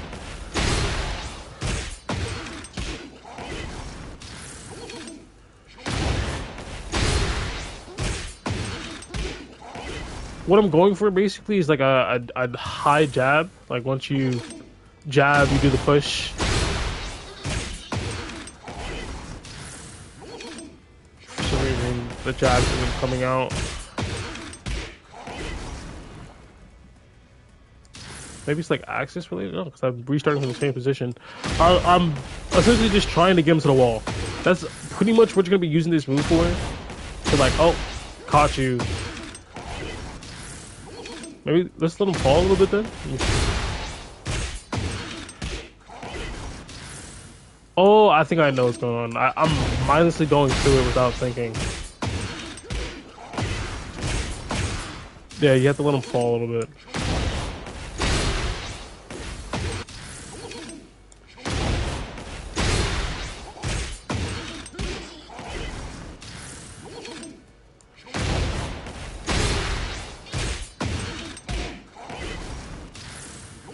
Whatever, I don't care. This is the combo I do in game. I do something like this. Alright, 55 damage, and then they're a little closer to the wall. There's most likely a combo you can do that will get them to the wall. Some combination of moves. Alright. Maybe something like this. Maybe if I'm faster.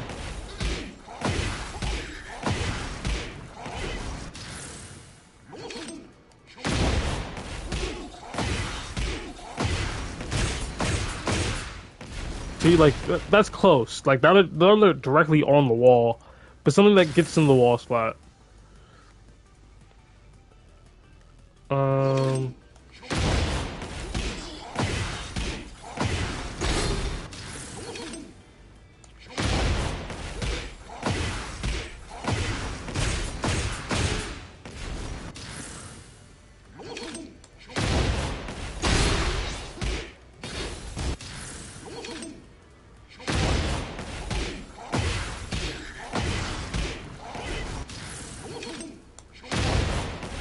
You're probably like in your head thinking like, oh, why don't you just like key burst? Trying to save a resource, not gonna lie.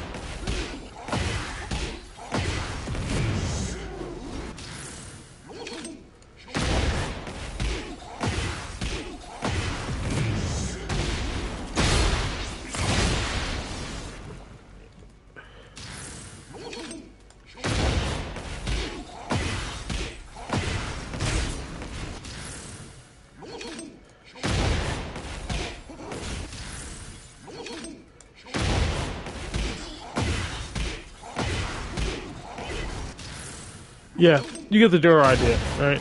It just gives you access to like free damage. I'm saying free because people at my level aren't seeming to block this at all, like whatsoever.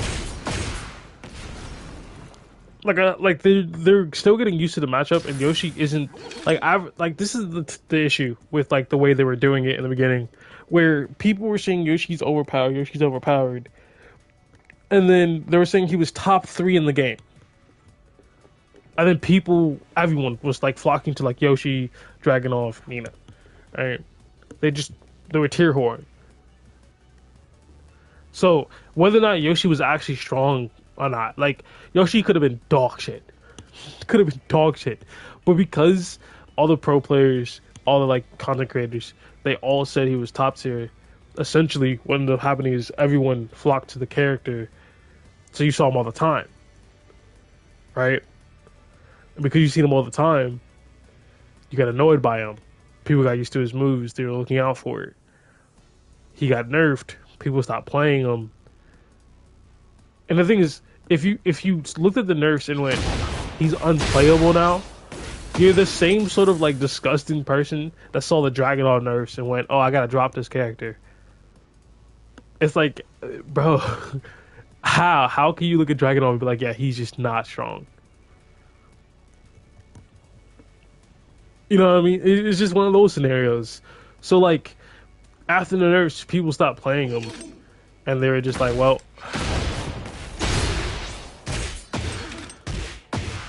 I'll go play something else that's like top tier and cheese, right? And like that's essentially the issue was where like a specialist character were being played by like everyone because they thought he was strong and wanted to just win games. It's the reason. It's the reason why I made a video a while ago where I was just like I don't respect the people who play Dragunov right now. Not because they chose to play Dragunov. It's because you know exactly why they're playing Dragunov. And you can be like, the goal is to win. Why would you play a fighting game? No, no, no, no, no. Your goal in a fighting game is to win, but it's to win with your favorite character. That if you cannot understand that distinction, you are not a fighting game player. You're not competitive. You're just an asshole.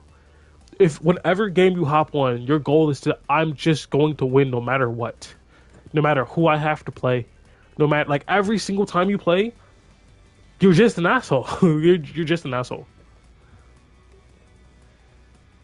It's just the truth. I don't care who you are. And you can be like, oh, what about the like Arsene Ash? Right? He swaps all the time. He's also undeniably one of the best players we've ever seen. He's also undeniably a pro player. He's playing for money. You get paid nothing. In fact, you lose money every time you play this game. And you choose to fucking like tier whore and do badly. That's the crux. It's like why set such a precedent of trying so hard and sacrificing all enjoyment of hey I played this well or hey this character that I really like there's just none of that. There's just I'm gonna play whatever whoever says is the top. And of course I'm not talking about everyone, obviously not all Dragunovs were like this. And I feel bad for Dragunov players because there's people who legitimately stuck with Dragunov from the very beginning of his inception who were like, oh shit, Dragunov's crazy in this game. I love this. And then he was overplayed in Tier Horde. And then they were just like, well, because let's be honest. If you're playing a character that everyone in the game says is overpowered, they're going to treat you like shit. You're going to get key charged more. You're going to get teabagged more. You're going to get angry messages. Right? You're going to get one and done all the time. Because the community reception of your character is that it's overpowered. And if that's the reception of your character, it also affects, like, okay, if my character is overpowered, did I earn that win? Was that me? Or did I get lucky? Right? Which does impact how you feel during the match. So you have like a bunch of Dragunov like players who are just like, man, this fucking sucks. And then he gets nerfed, and then like all the people who literally did not care about the character and only played him so they could feel good about themselves when they beat on the obviously overtuned character, like when they beat someone on the obviously overtuned character, left. And there was like the people who genuinely enjoy the character. Then you will see like the specialists come out. Then you'll see like the people who, you know, really want to like get good with the character. At the end of the day, I'm only gonna play characters that I genuinely like. If I play your character, it's because I find there's things interesting about you. I have to. There's no way. I couldn't lab your character if I don't find you interesting. There has to be something that's like, oh, I'd like to play this character, or I think that gameplay loop would be like satisfying, right? I think that move is cool. Like there's just no way. Tangent aside, what was I talking about? Oh yeah, the sweep. Yeah, so no one at my level, they're not on reaction blocking to this, because 20 frames, right? So this is gonna be tough regardless of who it is, right? The problem is you have to be in crouch for it to work, right? Which brings me to why I even brought up the full crouch, like unblockable, and this move, and like all the lows in the first place. To do any of those moves, whether if it's the standing lows, you can do those obviously from standing. All right, not that one. All right, but like, how do you access this sweep, or how do you access like this or this? Right, because you would have to crouch in their face, and then obviously if they're throwing out hitboxes, you just get hit. Right, so you have to force them not to press, but then they'll see you do this, and then they'll just punch you. So there, you have to mask your entry into the lows. So, for example, there's like down four. It's -4 and hit, but it enters you in crouch. So in theory, you could do down four. Down four. If I could do it, there we go. Down four, quarter circle one, quarter circle back one. Right? You in theory could do this. Right? There's no damage. It's launch punishable on block.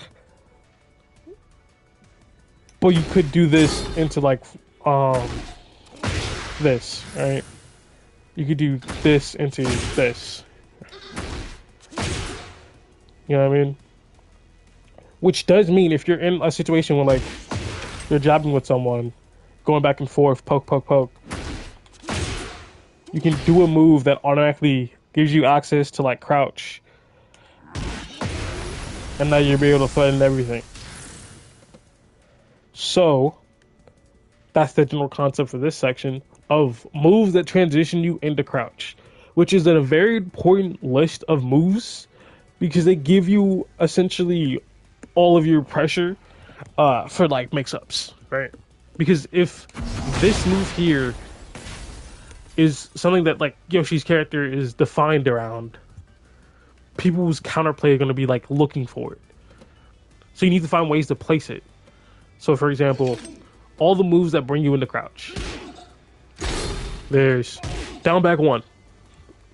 Down back one. See how it says status crouching while you're doing the move? You can just stay in crouch, or since it enters you in crouch, because remember you can only do down forward 3 sweep from crouch. That doesn't work because you have. That's another situation where you have to be playing the same character. You put your sword away. You can't do down back, down back one, but you can do down back one and get dick jab, which enters you in a crouch. All right, and that's kind of the similar situation where no Sword Yoshi and Sword Yoshi are basically the same character, but there's small differences you have to account for. So you're able to do dick jab, which enters you into crouch. So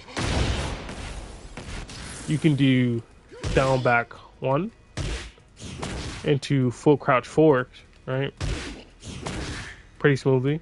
You can do down forward 3, right? So the move to show you that we can enter into crouch would be down forward 4. This move, right? So we got down back 1. We got down forward 3, right? We have, what's another move? Oh yeah, we have down 4. Alright. We have Maji spin kick. If I could do this correctly, apparently. You gotta have like a slight pause. Right? Then there's up 2. You can cancel it by holding down.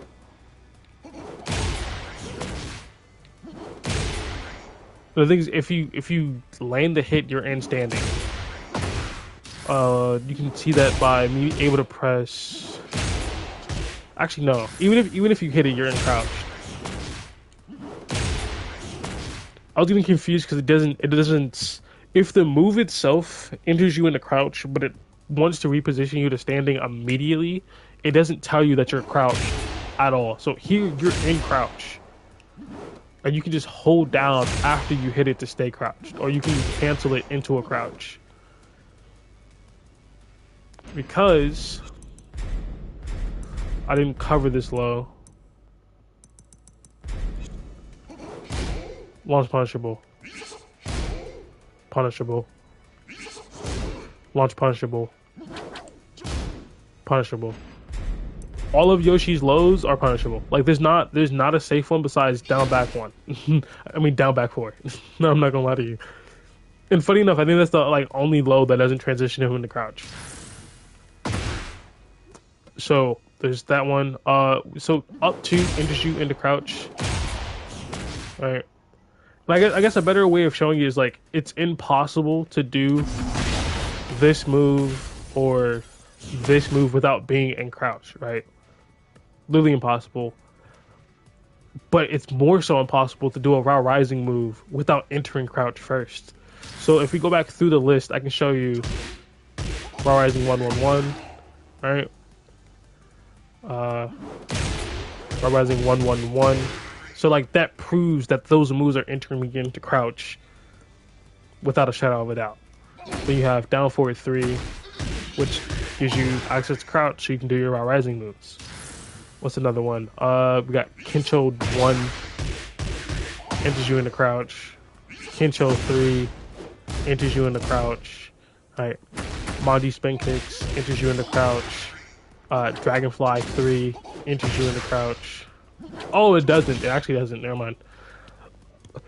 That's still the one low that doesn't. For some reason, whenever I do this, I keep thinking it enters me into crouch because everything else seems to. Because like this low enters you into crouch. This low enters you into crouch. As far as like flee, there's this low, but things are down, so it doesn't matter. Meditation. This one enters you into crouch, right? This is not meditation. This is Indian stance forward. Enters you into crouch. I'm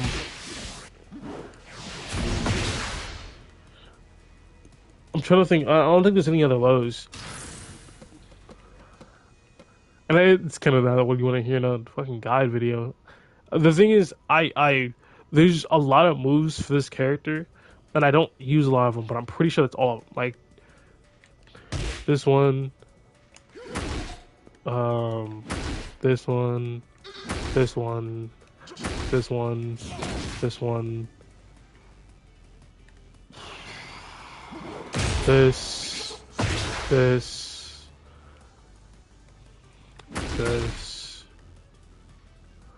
Yeah, I can't think of any other lows. Oh, there's like this one, but that one doesn't enter you into crouch. That's just like a hold on, hold on. It does. Oh, bro, I love me. I love me for remembering that.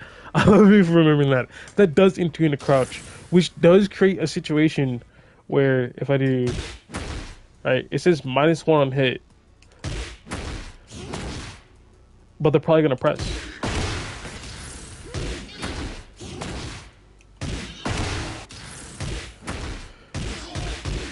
You're only -1. So I need to I basically never use this move though. Like that's the issue. I remember it, but I never use it. So it's 2 down 1, and it enters you into crouch at -1. All right, I had to write that down so I can like I need to use it in a game because it's very useful. All right, you can use it when your sword's put away, so you can do.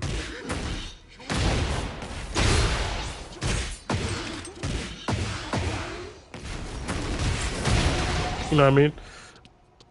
Like that did no damage at all. Don't get me wrong.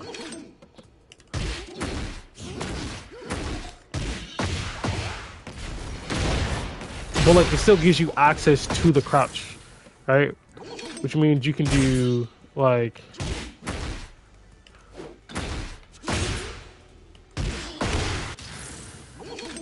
you can do stuff like this.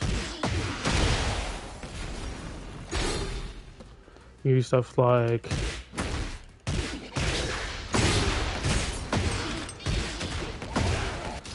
because you gotta imagine if someone wanted to like fight back, let's say Yoshi v Yoshi, And after he gets hits, he's trying to do like a launcher or some bullshit. Of course, this is gonna affect what you can and can't do after.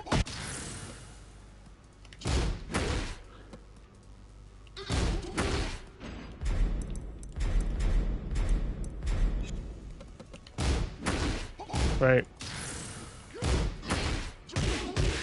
But you can interrupt him.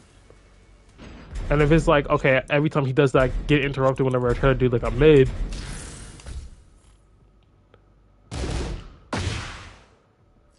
Hold on, we can do like a high. Alright.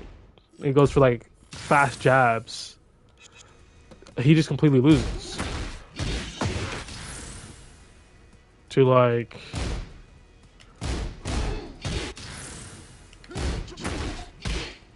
dick jab.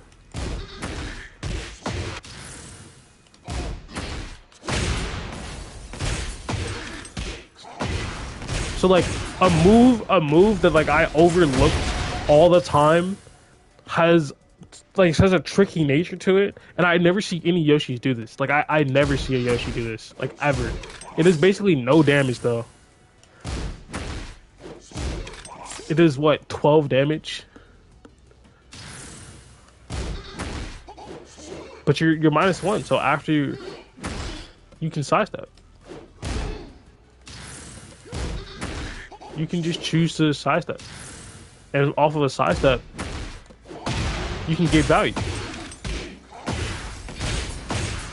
Right? It's the same reason that down back forward is good, because you can just do this into sidestep. Or this into this. Alright? Or what you can do is it enters you in crouch. You're -1, so like you're at a disadvantage, guys. You can flash from crouch. And like this is the important part that I'm trying to communicate, where a lot of your essential tools like Kencho, like flash, unblockable sweep, right? These three things define Yoshi so well. Like the sweep, most importantly, like the sweep and flash, right? Sweep, the unblockable sweep, flash, evasiveness with like spin. Like we'll just put evasiveness as a category, and like his stances are like what really defines the character. This is literally everything he has, right?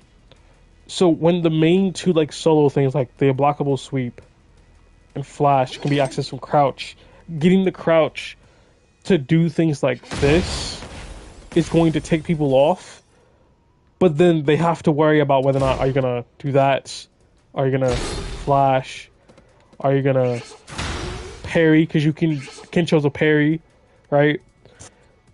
There's a lot of things they have to technically worry about that on paper does a lot, but like it does a lot mentally in a generic sense, but then they just options for like most of it. So it's like, okay, you know what I mean? Like it takes a specialist to know exactly when you can hyper specific place a Kencho transition to get a parry, to then fluidly get a conversion off of that.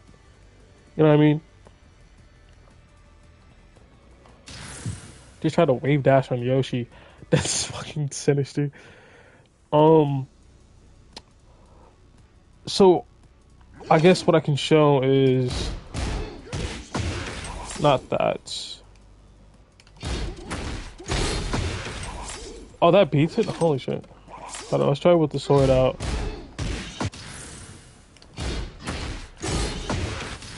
Yes. I guess what I can do is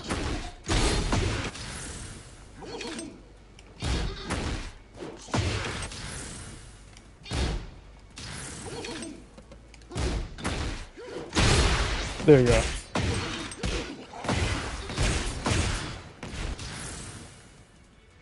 So if Flash is what, 8 frames, then you're -1.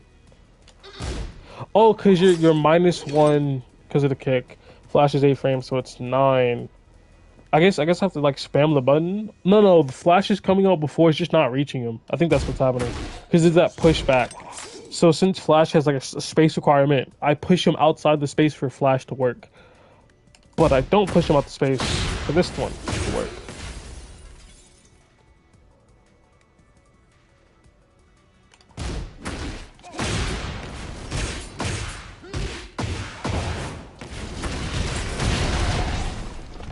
There we go. So yeah, I think I'm gonna have to use that move a lot more. But you get the general idea of where you want to use, like, whether it be dick jab or down back one, right? To enter, crouch. And then like down back one leaves you +4 in crouch. So like 15 frame move basically feels like an 11. So if I have him respond and then I cancel my okay, he's doing an 11 move. Let me make him do something else. What's the like Yoshi like default bad flow chart that I do? That move. That gotta be like 16 or 17. 15. Alright. So if he just like tries the flow chart and not think about what's going on, and I do this, I'm +4. Alright. And of course there's the counter hit.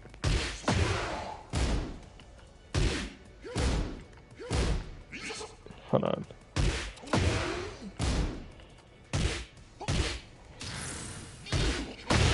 So yeah, you can counter hit with the move, like the second part. So he has to respect it, right? And if he doesn't, you just finish the string, obviously. And it's 35 damage, good damage, right? And then right, here's the important part. You can just not do the move. You know what I mean? You could just choose to do a low if he's respecting it. Right, you can do route risings because, of course, transitions use the crouch. You can do full crouch. You can do route risings. You can basically do almost anything except your standing move list.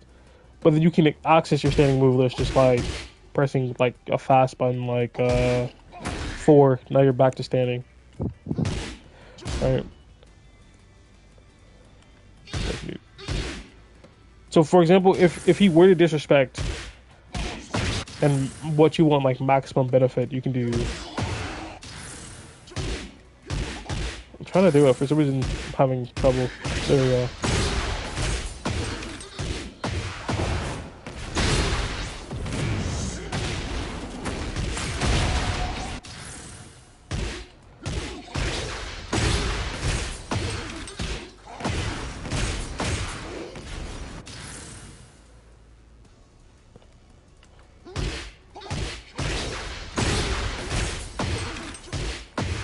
I don't know why it seems like this combo damage is so bad right now.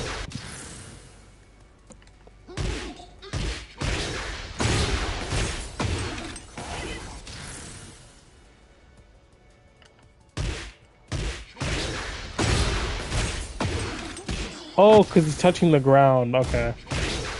I see.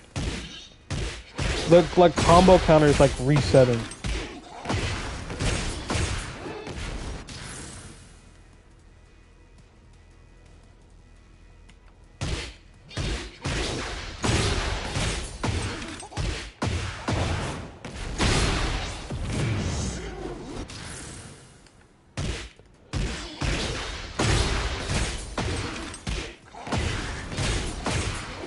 So that never works. So I guess what I can do is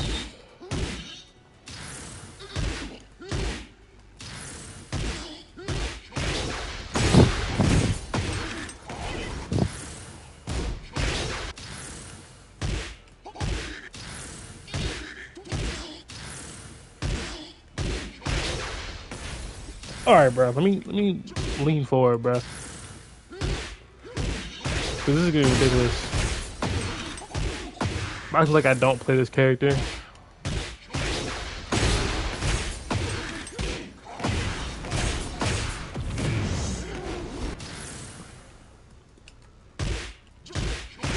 So like I'm trying to do like an augmented combo. You know what I mean? Like I'm trying to specifically do something I don't normally do.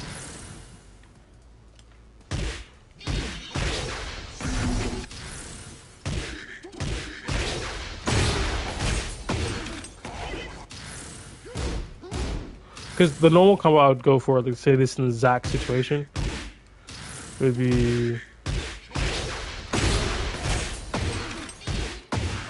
something like this.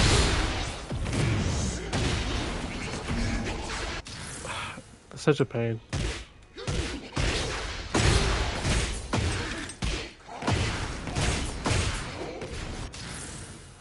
Oh, hold on, I lost the plot. Where am I? This is basically be something like this. And then if the axis didn't fucking weirdly change. Maybe it's because like I'll sidestep here, see that helps.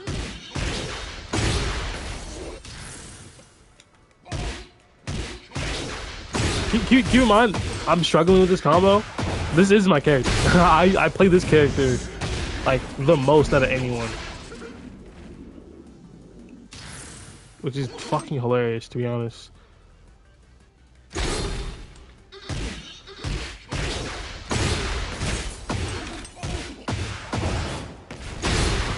Alright. 93, 94, whatever. You get the general point. Jesus, I don't know why. That's the basic combo I would go for. And there's probably like something like reaches higher damage more consistently. Right? Hell, you could probably like, instead of doing that, you could probably just like break the floor. So if you use something like,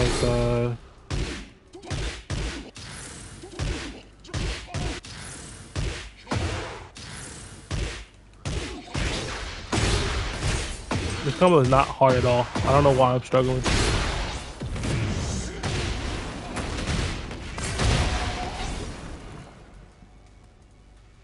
That probably did like 100 damage. Let's turn on the health bar and see. I was trying to break the floor, but...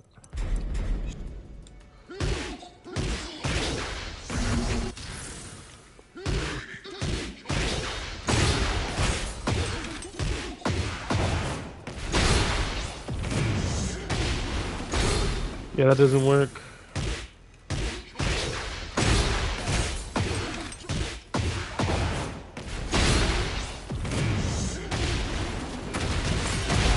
That does 94, right?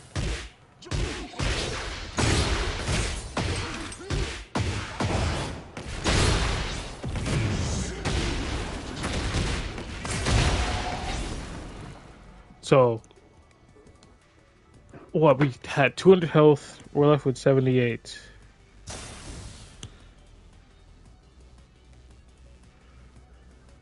So 200 minus 78 is 122. That combo does 122 damage. So you'd imagine if you did something like, I don't know, like this, to this, to this, right? And then they have to guess between whatever options you want to do next. Well, hold on. That's actually dumb of me. So, like, it'd be much more of a situation like that where you do, like, a low move. So next time you do it, you can do something like, instead of, like, doing down back one like this, you can do something like,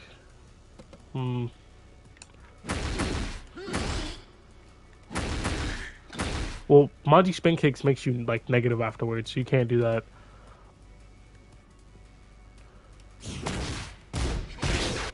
It would be something like that. So if we lower it so that he responds after... No, it is on the first hit. There's just no training for... Okay. There's like no low punishment training, that's the problem.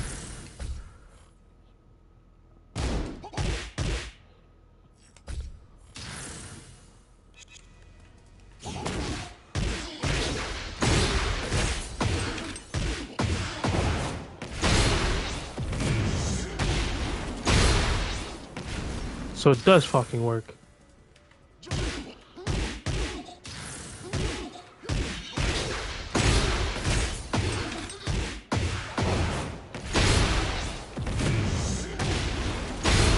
There. There. See? 111. But the reason he did 111 is because he was still kind of on the wall. If you let him fall down, it does more damage, right? Because I do like a back 1+2. This move, right? Now, something else you can do, right? Another setup is with Kincho 3, it also brings you into crouch, like I showed before, right? But normally it's a knockdown. So what that means is that's guaranteed afterwards. So if you were to do like a similar thing,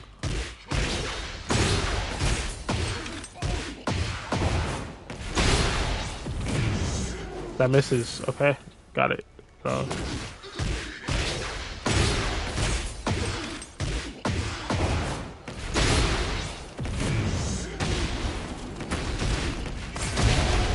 Right. I'm gonna say he gets hit by it.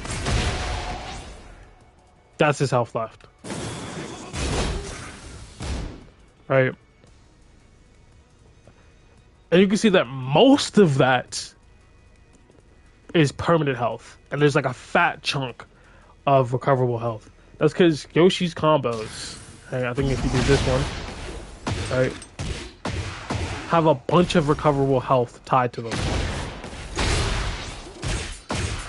Alright. So if you only ever do these combos, you're going to just leave them with a bunch of health.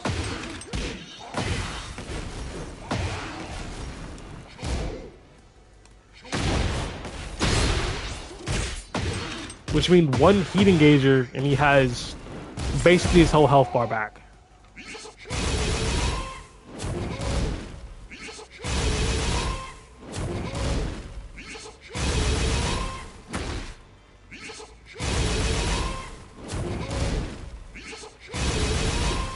Alright. So in this scenario where there's a bunch of like recoverable health, it feels as if like Yoshi has to fight hard to win a round. And like you'll look at this and go like, oh man, that guy has so much health. Guess in theory he does, except you can do permanent health damage. If you focus on doing permanent health damage through like these pokes here from time to time, they can add up to help you with that problem. I think it's completely fair as a balancing mechanic for characters who are tricky like Yoshi to have more gray health because it gives more opportunities for the opponent to come back and combat what he's doing, right? Where it's like, okay, I got cheesed by like 2 combos, right? But I got a fat sack of gray health. If I play for a heat engager, I'm up. I think that in particular would be cool to see, where the recoverable health given on heat engagers is more, or the recovered health upon like hitting people when you're in heat is more. Because if they want us to have like this aggressive Bloodborne-esque playstyle of like, if you want to be healed, make the enemy bleed, then they should reward you more for doing so, right? And then they could have it as a punishment for characters that they feel are too unga bunga, or characters that are too out of line with traditional Tekken values, or like at least a reasonable Tekken value, that they could just go, hey, you're doing too much. We don't want to make you dog shit, but you're doing too much. So we're going to make sure that most of your moves gives recoverable health as far as part of your combos, or your combos provide a lot more recoverable health than permanent, right? If they were to decide one day that Yoshi's doing entirely too much, and they made like pretty much all of his combos have like 80% recoverable health, because the recoverable health like right now for his combos are pretty high. Like, I'm not gonna lie to you.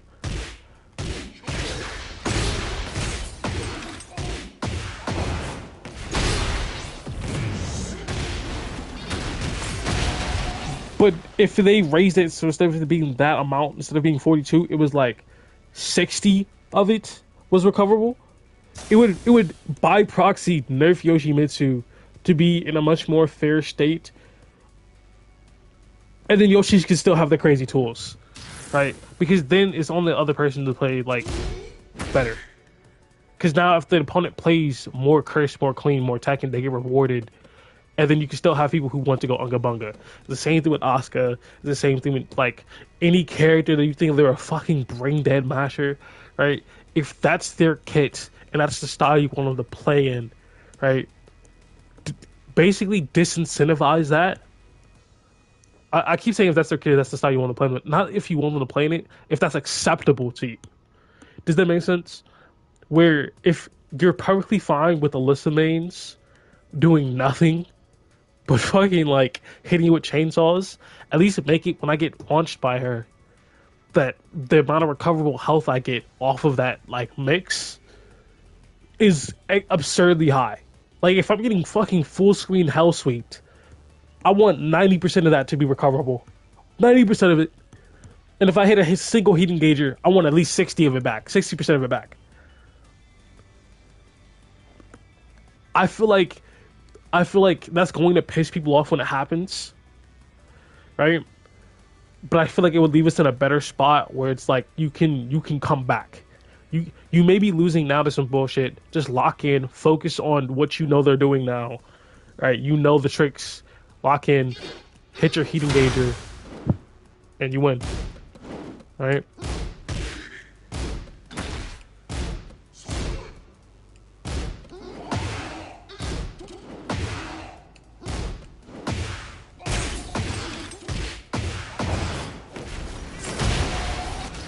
All right.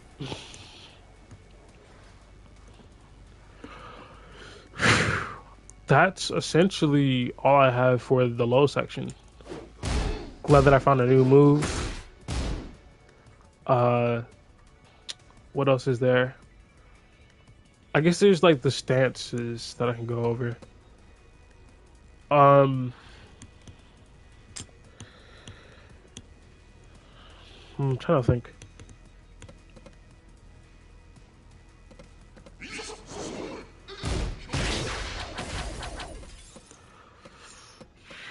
Fuck it, we'll just go over Dragonfly. If I can't think of anything to do, I'll just go over the stances. Dragonfly in particular is it's stance that I believe is pretty fair. Alright.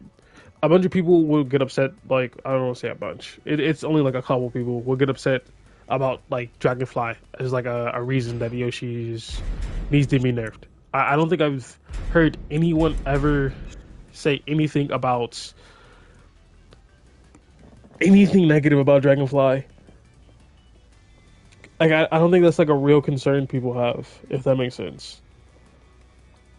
So like for example, if I were to go into Dragonfly raw, no plus frames, nothing, I've essentially throwing out a mix that can just be, I don't want to say ignored. It's just everything in it is so slow you can disrespect. It's just like any other stance in the game. If someone does a raw stance, they don't have the frames to enforce. You can pretty much disrespect everything unless they're like instantly pressing the button, like they're mashing it. And like in those situations where it's like, oh, I'm reacting to him putting on the stance, not anticipating, so kind of don't press because you could be late on the draw, like stuff like that, right? But normally how most Yoshimitsus are going to enter the stance is through a move called Enma's Blade or Enma's Flame, which is that's 3-1. And you can see it says a +7 on block, right? See? So it transitions you into the stance at +7. And since it's on block, that means there's no bad part of this move like getting blocked. So it's not like, oh, if I do this move and they block it, I'm now punishable. No, you're in stance, and that's what makes it punishable. It sounds crazy. It sounds like, what do you mean? The point is, this stance is effectively your punishment, like you being punished, because instead of it being like, oh, you're minus 30, I just blow you up. It's like you're in stance and you can't block and you can't sidestep. So a common example of this would be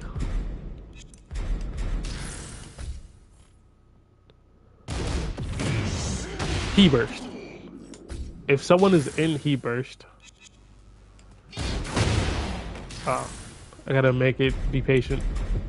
If someone's in He Burst, all right, I even tried to cancel there. So if I cancel it, it works. But if I'm in Dragonfly and he Burst, since I'm in the air, he gets a full combo. Because I'm airborne, and then he Burst airborne opponents, you get a combo, right? I think that's fair. I think it's 100% fair. I actually quite like it. I think it should be that way. It creates an interesting mind game, and there's interaction with the stance, right? The difference is, if I do this, and I do literally anything, right? I have to be fast enough to interrupt him. But I'm not. Not this option. Not this option. Not this option.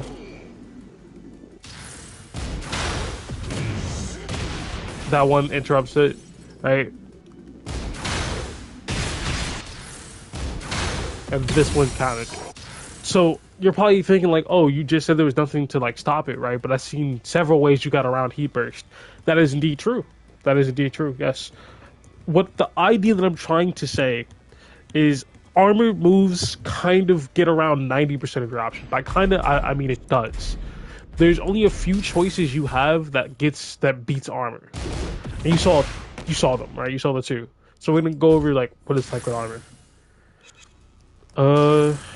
Let's see. That loses to armor, but the low beats armor because that's armor loses to lows, right? And then armor also loses to grabs. So if it's not the grab and it's not the low, then the armor loses. I mean, the armor wins.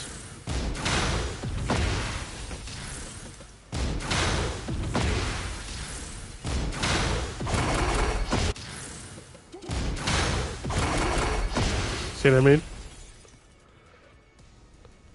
So it creates a scenario of, okay, what choice will Yoshimitsu go for?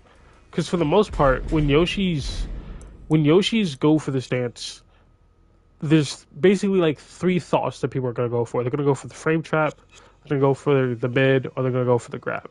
Right? I think I need to back up and just re-explain all of this from the basis of how the frame data works for the stance. Right? So when you do this move, 3-1, you're +7 on block. There's a couple of moves in here. There's 4-2, 20 frames. Right? 20 frames, and that's +7 on block. So it resets the situation. Right? Because remember, if this is +7, and this is +7, it essentially just resets the situation to where, like, hey, guess again. Guess again. You guessed wrong. Right? Then there's Dragonfly 4, which is 18 frames. So if you're +7 and this is 18, it would trade with 11 frame move and it would lose to a 10, right? And then we have Dragonfly 1, which is 30 minus 27, 23, still slow as shit, right? Meaning it will lose to anything 22 frames or faster. Dragonfly 3 is 22. That means it's 15 frames or faster, right? And you can just do that for every single option in the stance. That was 16. -7, that's 9. Frame trap. Right, then we have Dragonfly 2, which is 16. -7, 9. It's a frame trap. It's a +4 on block. Right? So if this is how it works out, where what's the word I'm looking for? Where this two option here is a frame trap. This forward 1+2 option is a frame trap. This is slow. This is slow. This is slow. And this is slow. Even with the +7, right? That they can all be beaten by jabs. Then it creates a game of, are they jabbing or not? Yes or no. And I feel like that's a fun interaction for me, per se, where it's like, is this person going to disrespect my stance or not? Right? Because if Yoshi disrespects the stance with a jab, let's say for comedy purposes, we're just going to do 2-2, 11 frames. So it should trade with Dragonfly 4. So if I do Dragonfly 1, I lose. Because it's 30 frames. 30 minus 7, 23. Obviously 11 is faster. If I do Dragonfly 3, I also lose. Because Dragonfly 3, 22 frames. Minus the 7 is 15. Obviously 11 wins. Then there's like Dragonfly 3+4. Right? That loses because that's 20 frames. 20 minus 7, 13. Obviously loses to 11. So if you have a 16 frame move minus 7, that's 9. It's going to beat 11. That's the frame trap. Both Dragonfly 2-4 and Dragonfly forward 1+2 are frame traps.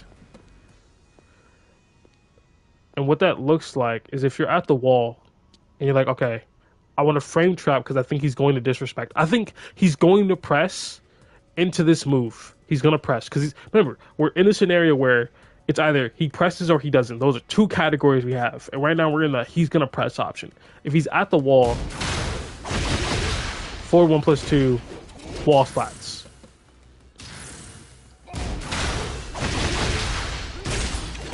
It's going to be weird to convert off of, but it wall splats, right? So this would be the choice you would make. God damn, how are you supposed to convert off this? No, seriously, I think, hold on. How are you supposed to convert off this? Hold on, maybe I gotta realign with the wall?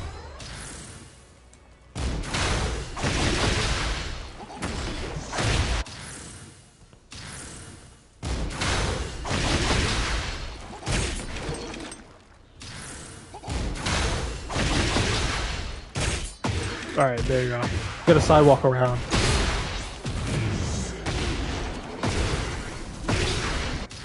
So, like, you would want to use that. But if you're in the neutral, because I'm pretty sure, let me see. Yeah.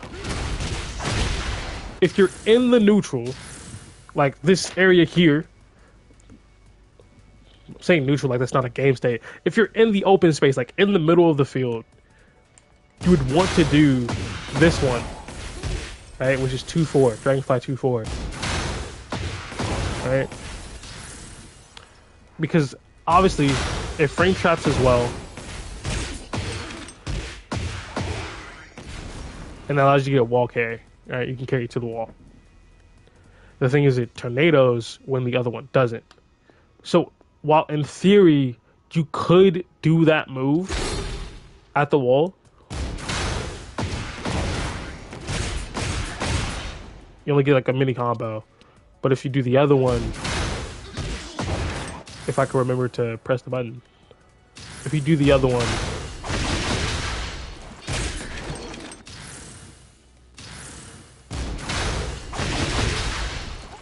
and realign, see, now we're already past the damage. 77. So instead of 50, you get 77 if you're at the wall. And like that's the major difference. And if you do it in the open,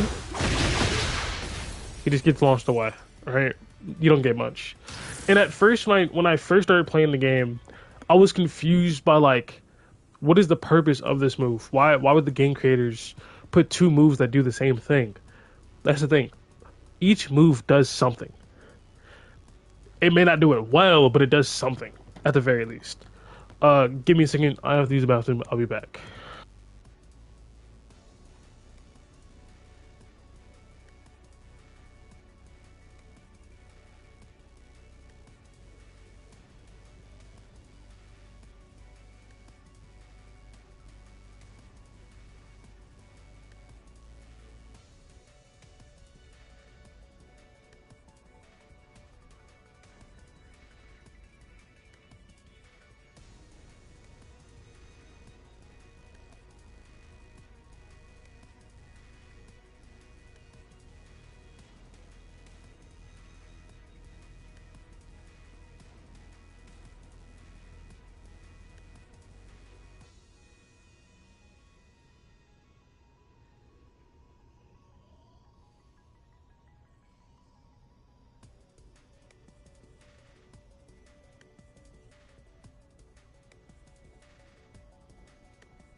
All right. So what most often happens when I'm in a match is I'll do something like this. I mean, I'll do something like this, and then they'll get caught by like the first three, and then eventually they'll get the picture. They'll get the picture of, hey, stop pressing. So when you're in this scenario, right, and they're not pressing, there's two scenarios within that category. There's they decide to crouch, right? Which I guess I should do what happens when they just don't do anything first. Because the first option they have is like purely not doing anything. They purely just let you press buttons at them. They're just gonna hold back, right? In this scenario, you can honestly just grab them. Alright. This move is 20 frames. And I think you could do it on reaction. Like a duck on reaction. I think. Again, don't quote me on it. Forgot to make him block.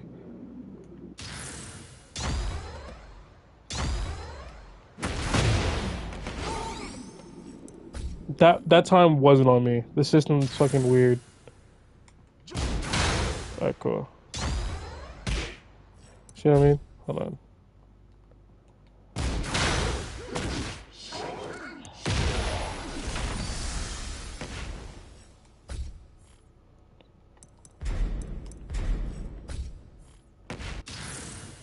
And then, of course, there's only like this mid.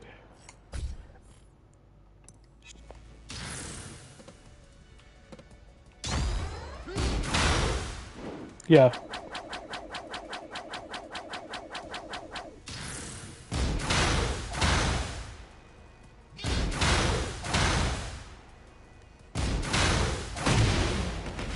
That one's on me. Yeah, you can react to him trying to grab you.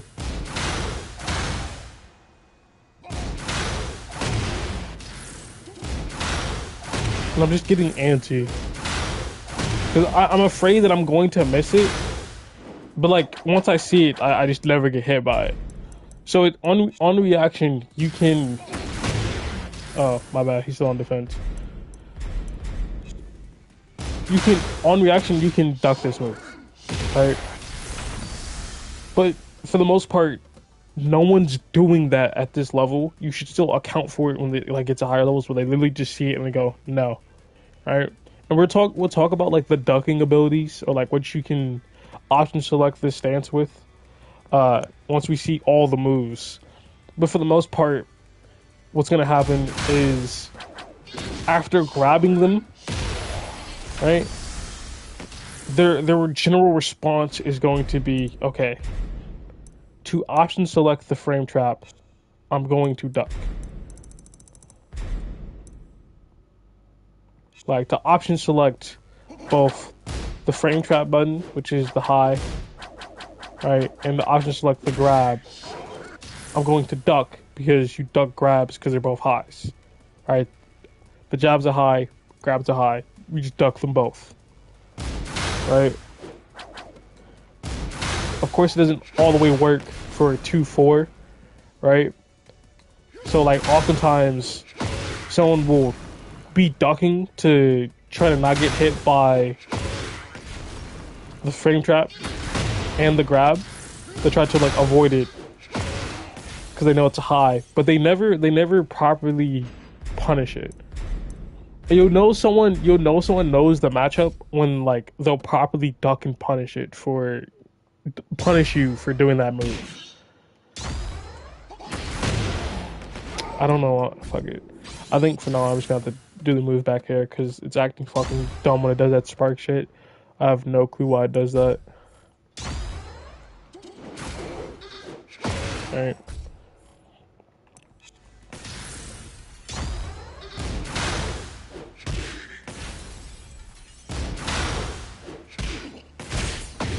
Alright. A single duck and jab because they're floating, alright? And you get the combo. Alright.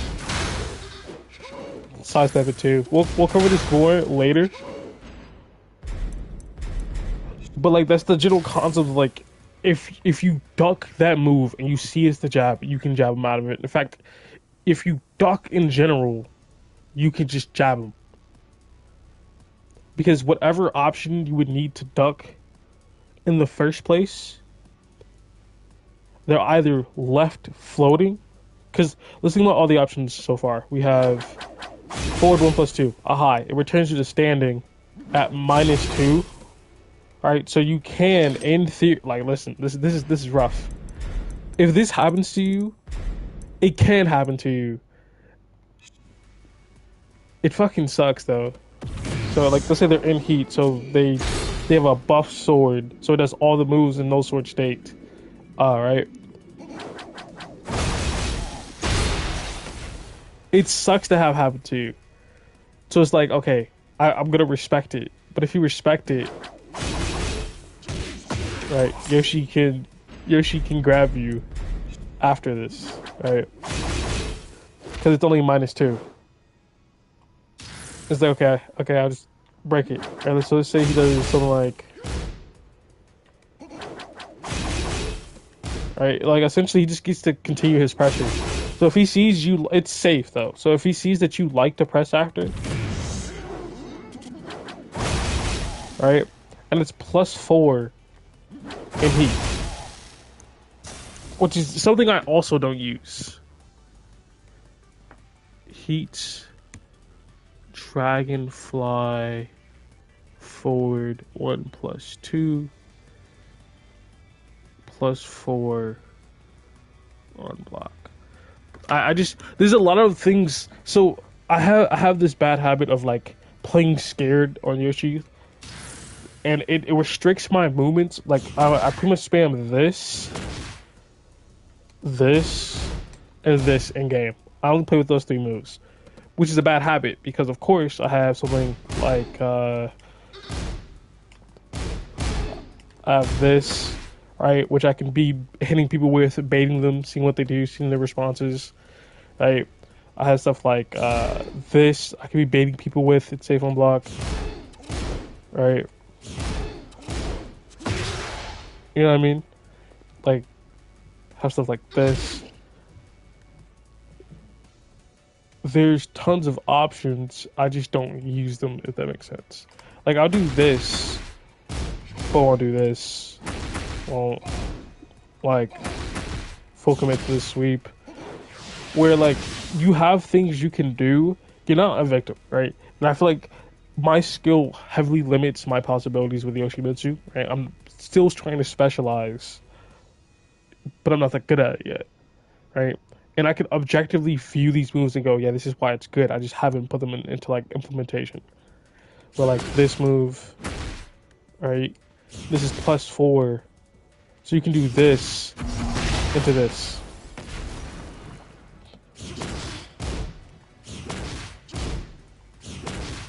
If I can do it.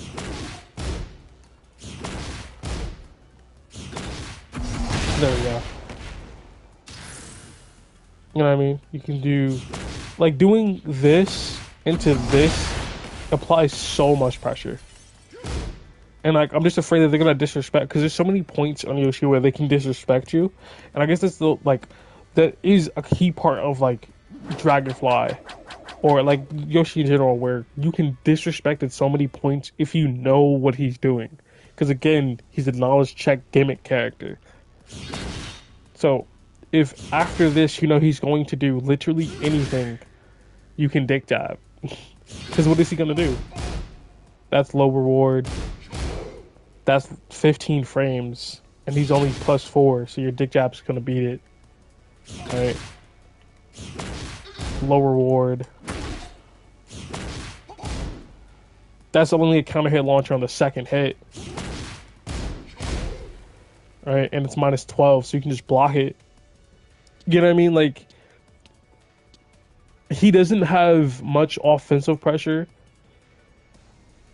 He has gimmick pressure. So like, if you don't fall for the gimmicks, then like, it's harder for Yoshi to open you up. Like, you know what I mean? I'm trying to figure out remember where I was at. Oh yeah. So I was with like this, right?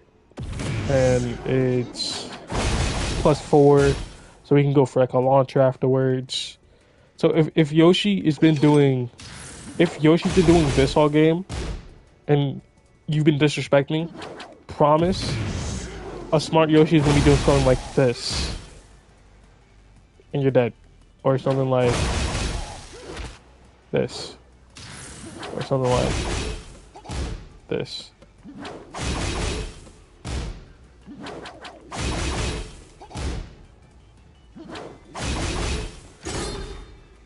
You know what I mean? They're gonna be baiting you into pressing.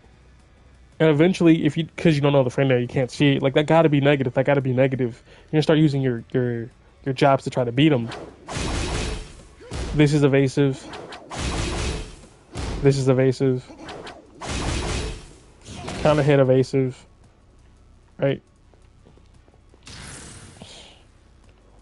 And then, what else is there? There's forward 2, which is +7.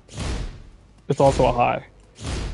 So in this scenario of like, do I really want to duck? Yes. So like, the general picture I was trying to paint before was, for this move in particular, it returns from the standing, and you would want to take your turn because it's like -2. But like, this is the only move that he has that's a high that truly like makes you question, do I take my turn? Because even though he's -2, and technically your jabs can beat him, he can flash everything you do, unless it's like a step back option. If you're using jabs, he can evade them, right? If you're using something slower, you know, he has his launchers. He has his like stuff like this. He can respond with a jab himself into a setup, right? And so far, my favorite setups that's been going on so far has been stuff like, not like that one, but something like,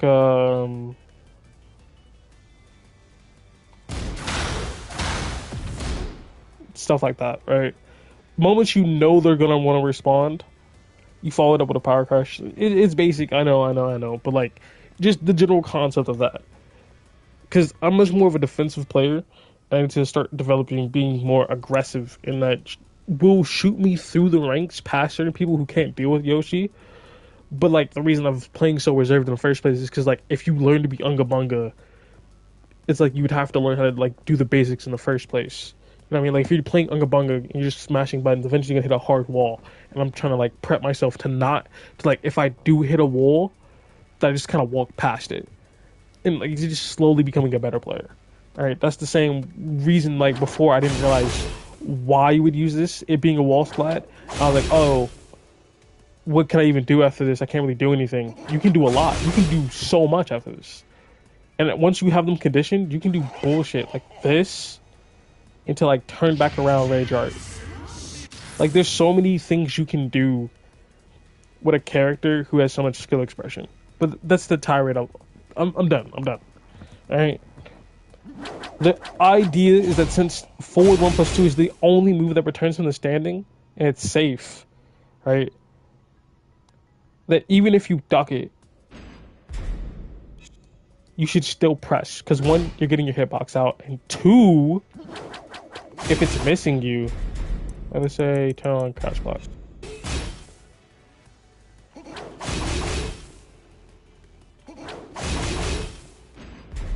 Hold on. This isn't gonna show it. I need to do it myself. If you duck the move, you have plenty of opportunity to launch him.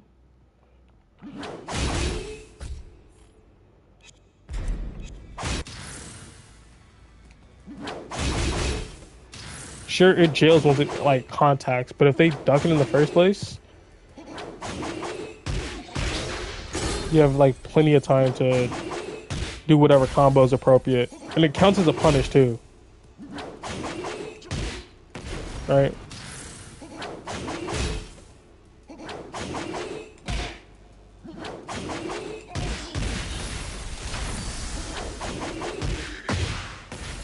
You know what I mean? All right, that's enough of that. It stopped. So you should still, even if you duck and you see that move, you just go boop, float them. Uh, the next thing would be if you see something like this, and you want to duck. I guess we can turn this back on.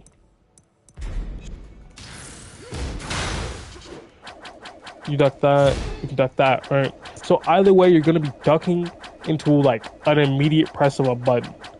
You know what I mean? Even with the forward 1+2 option.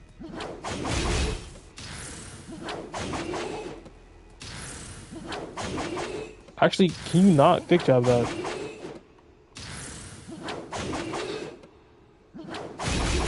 It's such a weird. You gotta like wait till he's done. That's the thing. Like once you see the move, you'll see it come out, and it's just like.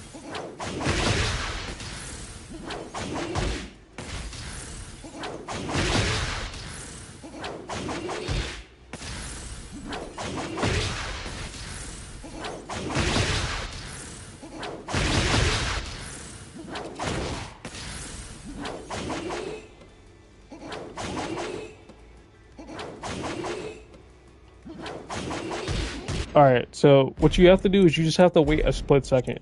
Like a split second.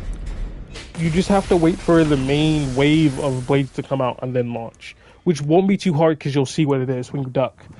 Alright, so for all three of those moves, you get a punish. Like if you duck it, you can just get a punish for it. And then, you know, get your combo.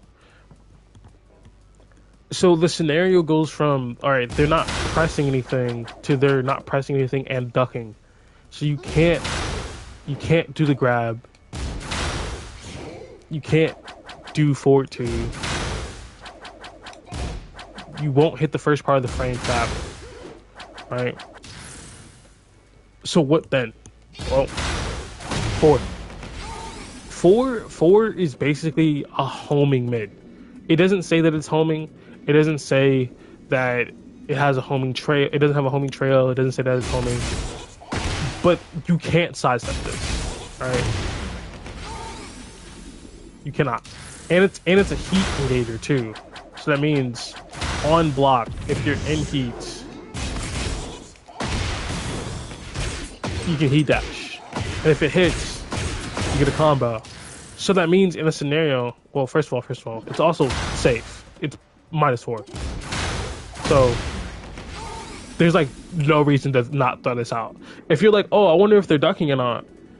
Like if they're in the do nothing category specifically, because if they're in the press button category, this will lose every time to a jab. But if they're in the do nothing category, you're like, are they ducking, or are they like standing? This is the safe option to throw out to see. All right, of course there's this, but this loses to ducking. You can't duck this. You can't sidestep it. Like. There's nothing they can do. Maybe they can backdash this, but I know they can't backdash this one. All right. So for the most part, this is such a safe option to throw out that even if it's like, okay, guess for game scenario, and you're in heat, it's perfectly fine just to throw it out and hold for the heat dash. Because if you're right, you get a combo, they die, and if you're wrong, well, you get +5 in their face. You get to like, you know, take a guess. And that's going to be pretty much the main button you use for if they're ducking. Except if you get a read that they're like... The thing is, you do it if they're ducking on immediate timing. And then standing back up. That is the time you use it. Because, in theory, right? Let's say you get a read that they're ducking, but they're holding duck, which is an entirely different scenario. If they're holding duck, There's a particular move you can use in Kincho 1, which is a knockdown. Alright. So if I do Kincho 1 again, alright.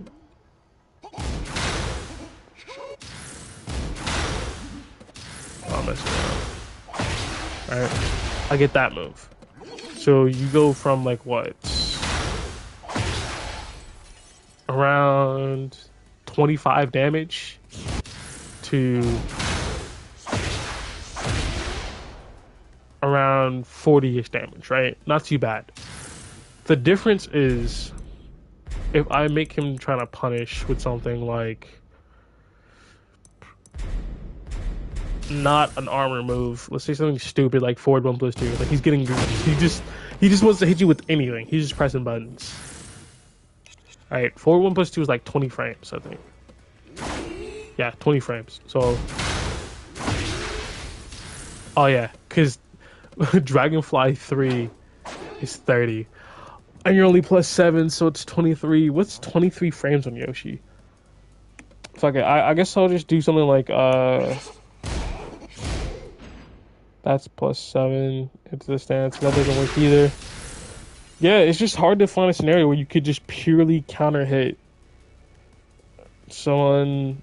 I guess it would have to be like I'm already in heat and they get hit with this. Because you're +18 in that situation. So if I do this. Alright, whatever. Listen, it's not a good example because of the fact of what I'm about to tell you. So the thing is, if you're in heat, Dragonfly 1 becomes a counter hit launcher. It becomes a counter hit launcher, right? I mean, not a counter hit launcher. It becomes a natural hit launcher. So in a scenario where they're not pressing, only when they're not pressing, as you can see, because it loses literally to anything, even a 20 frame move, crouch block. In a scenario where they're not pressing, that launches. If you're in heat. Right?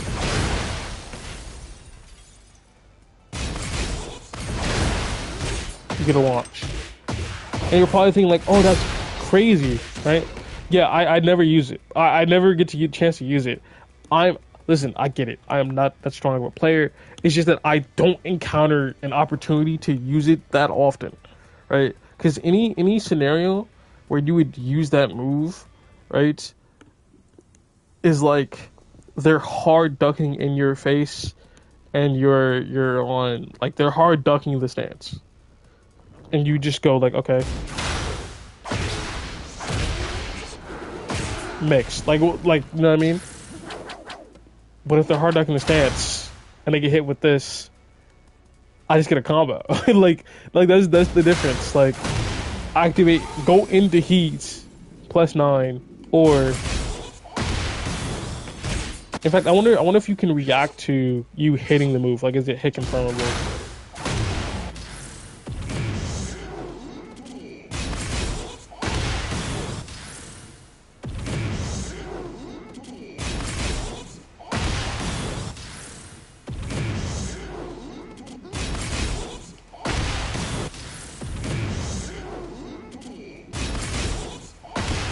No, it's not. So like, even if you, like, let's say for example,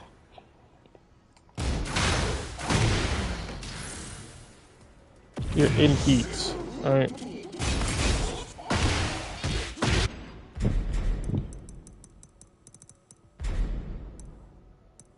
How do I do this? How do I? It's actually hard to do. I think what I'll have to do is just do it myself on Yoshi. You're in heat, right? So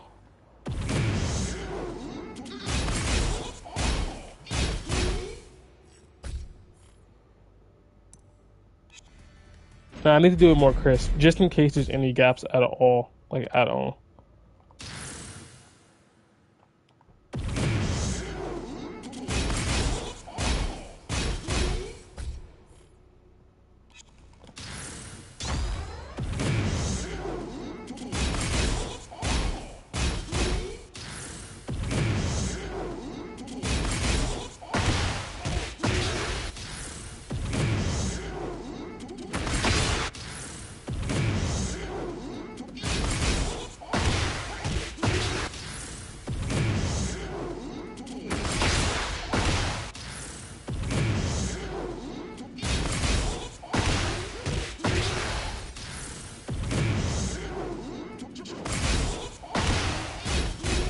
So no, it's not true. I guess what I can do to actually test if the system allows me is to do something like standing block, nothing.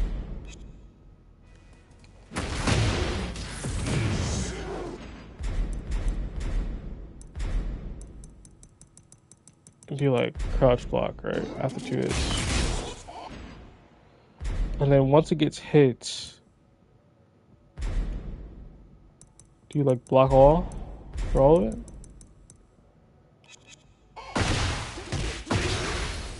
It's because it says it's plus 14, so I'm trying to confirm if after that you get a guaranteed back to too. Oh, hold on. I'm actually a dumbass. What? I can just do this. I can just do. I'll just whiff the first two hits.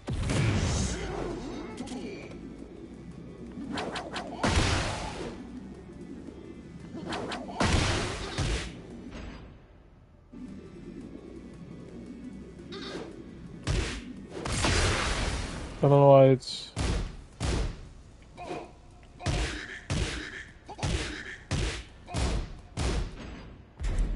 Oh, I have to have it on one. I don't know why. Okay. So no, it's not guaranteed. You can't actually get a back to two. You're just plus 14 in like name only. All right. The idea was that you got a guaranteed back to two off of that move, which would be nice. I'm not gonna lie, but wait, I'm sorry. Did it?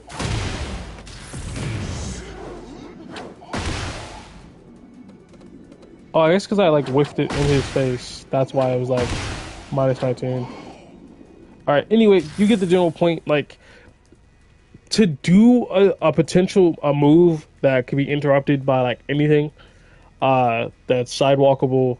Because remember, Dragonfly One is sidewalkable.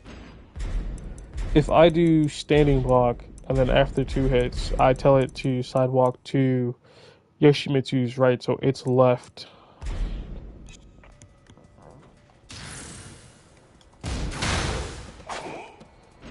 Well, I guess it's sidewalkable to both sides because Yoshi has no tracking, right?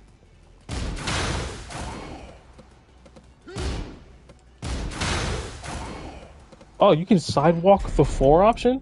I've literally never seen that happen. So, so Dragonfly tracks to the left, but to Yoshimitsu's. So if you're sidewalking to Yoshi's left-hand side, you can do it, right? But the spin kick tracks towards his right. So if this Yoshi were to do it, right, I would have to sidewalk this direction to avoid it. You know what I mean? Right? So like you have to walk into the foreground to avoid that spin kick because it goes towards his right. So in that sense, basically to try to like do that move on immediate timing of Dragonfly 1 to be like, are you ducking? Is dangerous because they get pressed, right? But it does have range. You can do it back here. You can go, right? Like, and I guess a good example of like when you could use the move would be like, oh,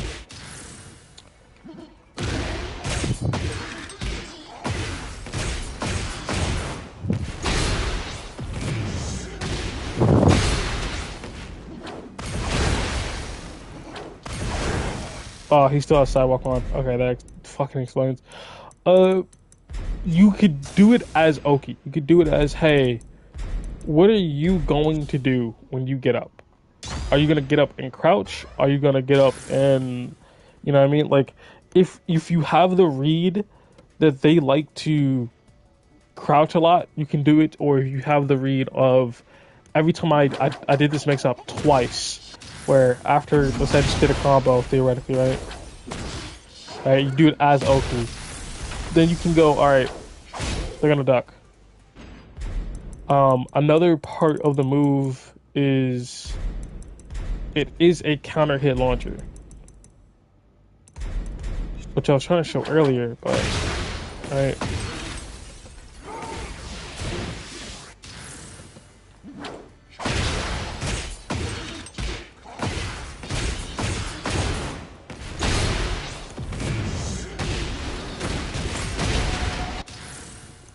The only problem with that again is counter hitting is kind of like a rough strat. Like I think that would have to be the scenario. You would have to hit three slide forward, up, and then do it for it to like actually work out that way. So let's turn off the counter hit and find out. Because we're about finding answers around these parts. Punish.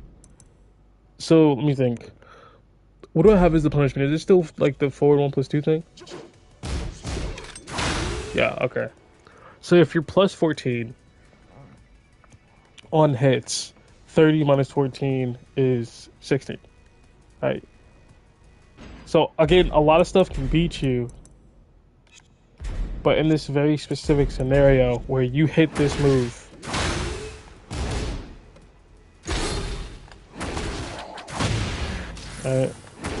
you're plus 14, counter hit launch. And of course, it's not going to be perfect in game. Your opponent's not always going to immediately know what you're doing. They're not automatically going to recognize the option you're doing in frame one, do something. But there, for it to be, yeah, anything 16 frames, because you're airborne when you're doing it, right? Anything 16 frames or beneath, or faster, will beat you. Anything 15 or faster, will beat you. That's a long list of moves. Like if we got every single move in the game that was 15 frames or faster, had enough reach to like reach you over here, because range is important, that was a mid or high, because all lows, that list is chunky. From every single character, I think that list is chunky. I think on Yoshimitsu alone, like, let's turn off punishment. Alright. We have back 2, 2, 2. Alright. Down forward 1, down forward 2. Alright. Hop kick. We got like back 1, which actually back 1 17 frames they will lose. Like, there's a lot of moves that would just straight up just fucking lose. I mean, would straight up just win. So like to have that be the mindset, and then I would have to specifically hit this move into the stance is one of those like, I don't know. You know what I mean? So like, it's possible. You can definitely whiff punish something with this, and then have that be your mix. It's just how likely is that is the question. I guess you could just like try to create whiff punish opportunities. And like the thing is, it's not even about likelihood, because you can't see someone whiff, do this on reaction. And I was like, okay. We're gonna go for the one option, and then they just fucking mash and beat you. When like at the very, like honestly, if you literally win with anything else, like 4, they can't interrupt. 3, they can't interrupt, because 22 minus 14, take 2 off, 20. You have 12 left, so let's do it again. 18 minus 10, 8. They can't interrupt. Right? 14, right? Because 18, and then yeah, 8. So like they can't interrupt there. They definitely can't interrupt forward 1+2. And the thing is, forward 2 is faster at 20 frames. So at plus 14, they also can't interrupt that. So if you wanted to do something that like launches, because I didn't show you, did I? Yeah.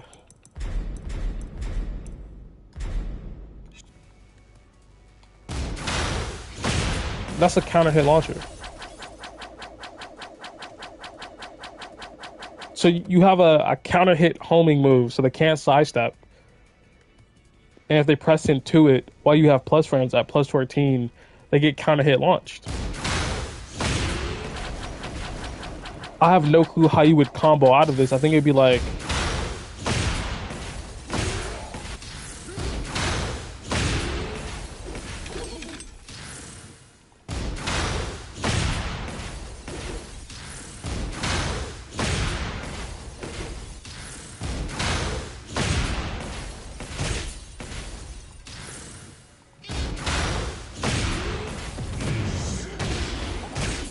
Like, you can salvage it that way, you know what I mean? But for, like, the most part, the thing is, like, each move has its own, like, risk zone. That's how Tekken should be, right? They have their own zone where it's just like, if you do this, these strings of moves can hit you, but it avoids this list. So you're opening yourself up for these proper like opportunities, right? And you just have to choose which bag you're betting on which moves he's doing, or which move you're betting on which moves you think he's not going to do. And in that case, you're like hedging your bets, like he's not gonna do a homing move right now. He's not gonna do a slow homing move when I've jabbed him 3 fucking times. He's gonna do the frame trap. And then he does a homing move. He's like, wow, that was a good gamble on his part. And like that's essentially the gameplay of like, oh, he anticipated my anticipation. Now we're cooking. Now we're playing Tekken. This is why I spent $80 for it. Like this is what I bought Lydia and Labder for. Cause fuck that character. You know what I mean? Like I really went through hard times for moments like this. I mean, what's that one Meek Mill song? Like, the point being is, of course, each move has their own risk. I just don't see why you would use a slower move to counter hit launch when you have another move that has a bonus property that's faster that also counter hit launches. You know what I'm saying? With like even farther range, I think the range is actually pretty similar. Oh yeah, and it's plus on block too. So like the choice is like use a move that is so slow that like unblockables are this speed. Unblockables are 30 frames. Right? Use something so slow that's basically as fast as unblockables, which are very, very seeable. Right? That has the properties of counter hit launcher, and like it's a knockdown if you do hit it normally. Versus a move that is +7 on block. Let me turn this off so he doesn't hit me. Right, +7 on block. So if it's blocked, it's like you're perfectly fine. In fact, it resets your mix-up condition. Right. On counter hit, it launches. Stop sidestepping to both directions. Like, why would you not use this move? You know what I'm saying? In fact, I think I'm gonna start doing like Dragonfly this as like OP. Hold on, I gotta. Yeah, like that, bro. Oh, dude, I'm ready down like Dragonfly forward 2 +7 on block, kind of hit launcher.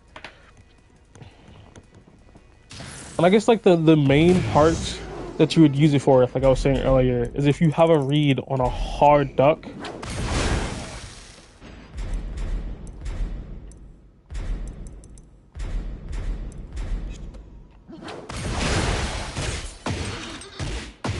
You just get a launcher. And honestly, I think it's a cool move. Don't get me wrong. I actually want to hit this. I want to hit this move so badly in the game. But I'm so concerned with like trying to focus on fundamentals and winning that I don't do anything unga bunga.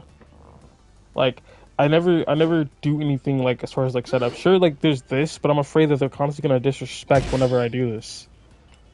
Right, which means I need to like, I just need to take the risk, because you have to be willing to die on Yoshi. Like you have to be willing to just explode for trying something, and then come back the next round with like that information.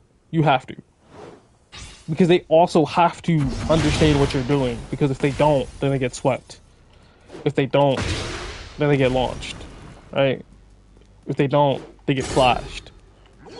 They don't, they get launched. Oh yeah, this is another move that injures crouch. It's so bad that I forgot about this move, but I like did it naturally. I'm trying to do this without the move list, you know, show off the expertise of the character, you know what I'm saying? You know what I'm saying? I'm trying to think of what else. Yeah. So like there is the one option, the grab option, and that's if you see them hard ducking. All right. And I think those are generally the same, or like the all the options they normally have theoretically, except there's the sidestep portion. Right. So we're sidestepping to Yoshi's left. So I need this guy to side walk to the right.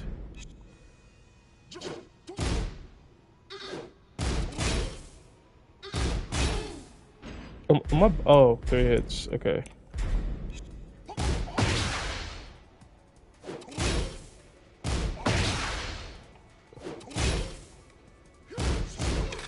Okay. So the scenario you're normally working with, right, is all right. I want to check and see. He's is he disrespecting?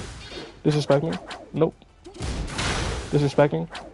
But because you can sidewalk this, it creates a scenario where you can die for trying to check if they're disrespecting because your stance doesn't realign. There's no way to realign your stance, and getting out of it with like the manual like go back to ground button is so slow that you're just gonna get launched. So you actually could, right, if you do it perfectly.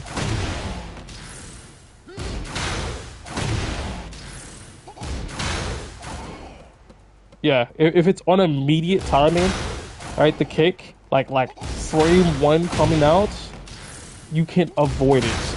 It's weird that the bot is having a hard time, even though. Hold on, maybe if I'm on top of the bot. Like he was doing it before, but he's having a harder time.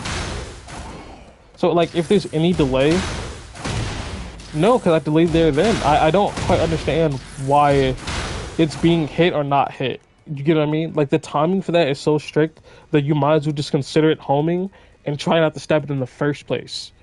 Like that's what I was thinking it was homing before because like it genuinely does track at least a little bit or like some part of it is on the right side. And I think I mean on the left side where I think like if they just shaved off that little bit, the stance would be a lot. It seemed like a lot more fair, like a lot less jank, right? And the thing is, if a move's purpose is to do something, but it bleeds over into something else and it's not supposed to, fix that. If this is not supposed to be a homing or tracking move, then don't make it homing. It already has a heat engagement property. It's already safe on block. It's already a mid. Right? There's no real reason to make it also homing. There's no reason. Go ahead and like nerf that. Fix the hitbox. And it's like, okay, like it seems weird for you to say that about your character, but it's truthfully not though. Why would I want my character to have like why would I want this to be homing? So I can catch people when they guess correctly to sidewalk? No. No. Like they made a guess of sidewalking. And then my counterplay would be able to use this move. Because if I can start using this move, I'm having more fun by using more moves in my kit. Because guess what? I can use the move that I've been wanting to use. It's actually quite simple, really. When people have counterplay to your kit, you get to use the parts of your kit to counter that specific counterplay, and then they use a move to counter that, and you get to use another part of your kit meant to counter the thing that they chose to counter you. And now you're playing Tekken. But if I have one move that does everything, checks if they're mid, stops sidestepping, what's the point of using a slow homing move? And like the thing is, it'd be different if the timing wasn't so strict. If it was like, okay, you didn't have to be perfect on the sidestep for you to sidestep it, then you'd be like, okay, now I have a reason to do homing against a strong player, which then creates several opportunities for that player because the frame difference, right? Especially with like character specialists with like Lily, Fengwei, Azucena. Like there's like an Azucena knowing you're about to do some bullshit could go into stance and counter like auto parry your move from this your stance high probably.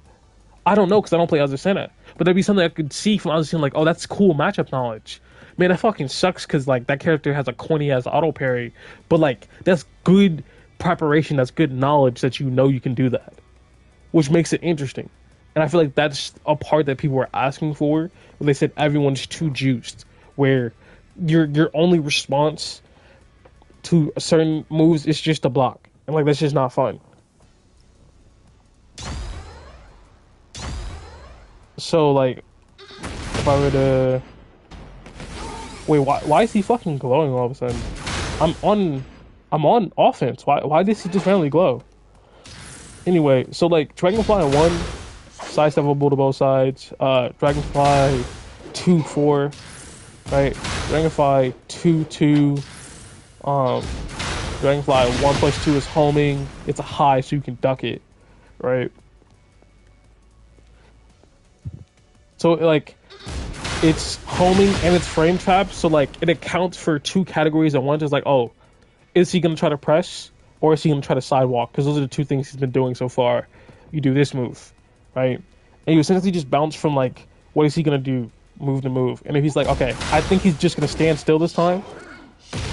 There. Or I think he's gonna try to sidestep or duck. There. If it's like, listen, bro, I don't know. Is that its purpose or not? Because if it's like, if you input a sidestep duck, I wonder if that works. Like, can you option select heavily enough? So if I do something like, hold on.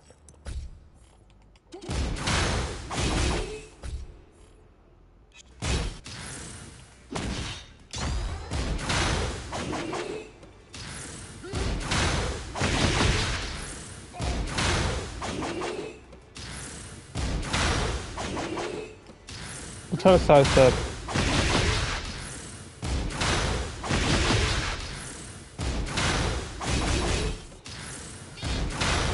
I don't think you can. I don't think you can like actually sidestep and duck around that fast enough. Like I think it literally comes out too quickly, and you're like stunned from.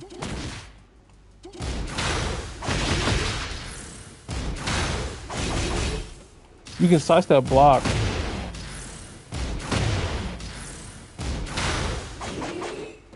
I think I did it.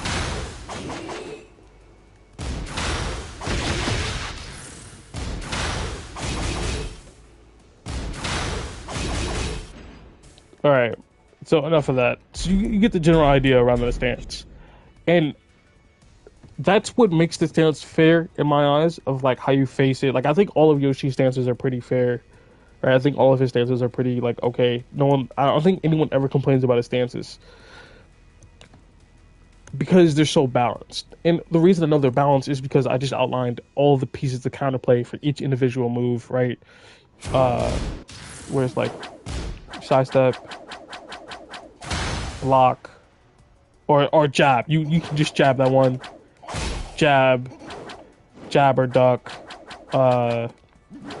This one, which is just like sidestep or jab or duck. Like you can sidestep, jab. You can't really duck it. You can power crush to like 90% of his moves. Right. Oh, I forgot about this one. Yeah. Okay. Hold on. So before I forget, because I totally forgot this movie exists. Right. With Dragonfly 3, it's a low, right? 22 frames, which means at +7, it's 15 frames, right? Meaning like they would need to have something faster than that, right?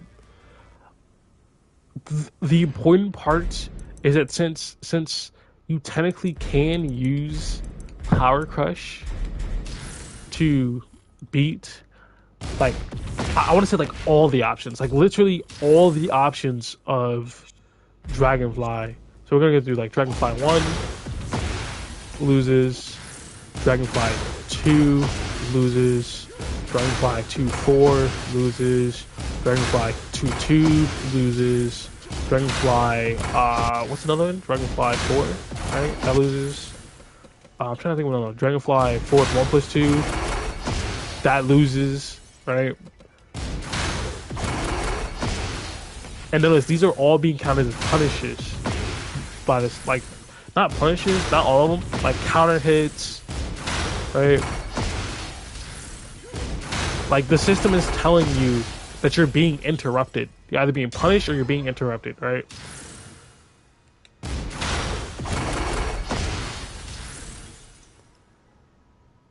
The only way to beat this scenario is with grab, because grab beats the power crush. I know I talked about this earlier, or this low, right? And it's like, okay, why are you covering this again? Well, obviously grabs beat armor. So if you think about the heat burst or power crush, you just do the move. Like you just grab. But since the grab itself is 20 frames, and then the low is 22 frames, I mean 25 frames, right? It's slower. Oh, wait, that's 22 frames, right? It's slower. You put yourself in a scenario where like the grab and the low are about the same speed, and everything else is different. So you can all the stuff you have to duck, right? This is a mid 18. This is a high 16. This is a high 20. Right? So like the fast stuff, the fast mids that are gonna hit you, like this option, and the stuff you have to duck, like that's 20. So if this is the only thing making you have to duck, because let's face it, that does no damage. That does basically no damage. Right? If the only thing you have to worry about is the 4, because it's the only thing that gives any real reward off of being hit for crouching, you can option select all of this by fuzzy ducking. By simply crouching, so you avoid the, like, this is 18, this is 20, right? You could crouch to avoid pretty much everything. The mid would have came out, you duck the grab high, stand back up for everything else. Because like, frame trap, 16, the mid, 18, grab, 20. So both the frame traps are highs, so you're avoiding those and the grab. And then you stand back up for the mid. There's a specific fuzzy duck timing that you can do. So that's why if you're playing Yoshi and it's like, why is this person doing this? It's because they're trying to fuzzy, but they're unconfident in the timing, right? So like there's 2 ways to beat fuzzy, right? You delay and then do your option, right? So it'd be like, then do it, or you do like, then do it. Because if you do it immediately and they fuzzy, they're just gonna duck it. They're just gonna go, they're just gonna no. You go All right, no. Oh, almost got me. That's what they're gonna do all game, and it's gonna be annoying as fuck. Like actually annoying as fuck. And the way you beat like fuzziers is you wait for them to crouch, and then on their stand back up time, you just fucking grab. you just fucking grab. And then eventually they're gonna be unconfident in their timing, and then you just play the game. But it's important that like you realize that you can use this low to beat it, because right, if you were to per se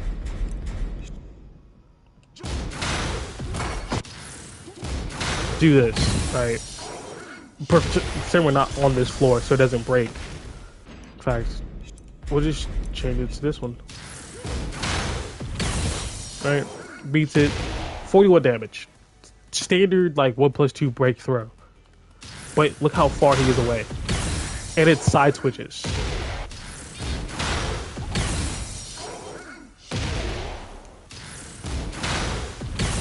I think they should add an input so like you don't have to side swap with this. Like if you just like hold back after you do it, doesn't like swap sides. But like side swapping sucks if you're strong on like I play on the right hand, on the left hand side. I'm playing one. I genuinely cannot play if I'm on the right hand side. So doing this, even though it is the option I need to do, I mean, even though it does beat armor, puts me at a disadvantage because one, they're farther away, so they get to reset. We're back to the neutral, where like you're supposed to like pokes, spacing traps, and I'm terrible at execution. And also, if I wanted to like win on Yoshi, the win condition is being on top of them and doing mix ups. Now I have to work my way back in. The purpose of this low is to counteract our armor moves, get that counter hits, and get a free combo. Because if they were at 70 HP and all I needed was one combo into rage to kill them, and I did the grab, they have another shot to kill me. Right?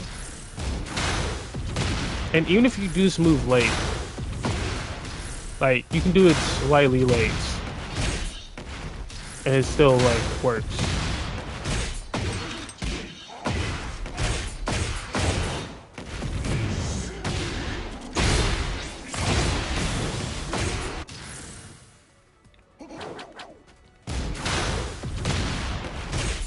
What? Why did that not work?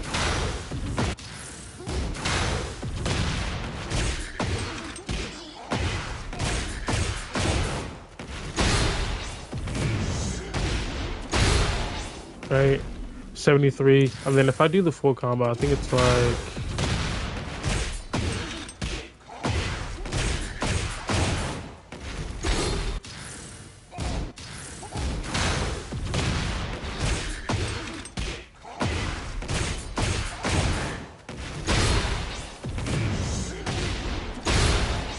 oh, why did it just not do the move? It just didn't do my like forward 1+2. It just said no, I'm not doing that, which is actually kind of hilarious.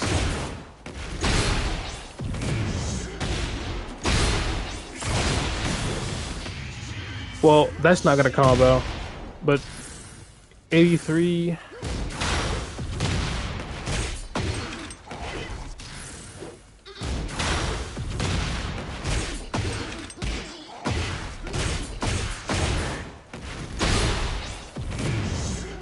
What?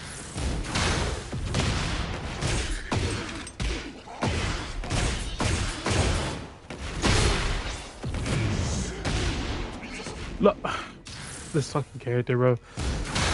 Half the battle is fighting her own move list.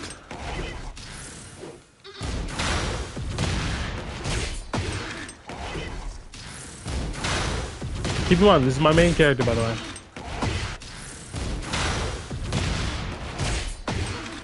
Fucking finally came out.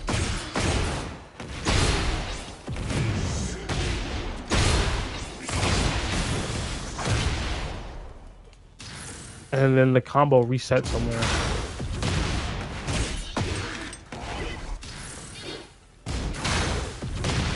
I will get this. I don't care. Okay. Okay.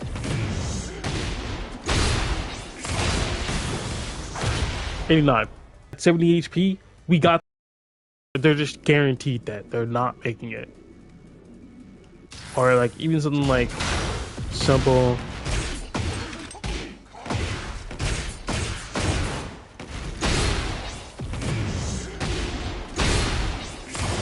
Oh, how did I miss?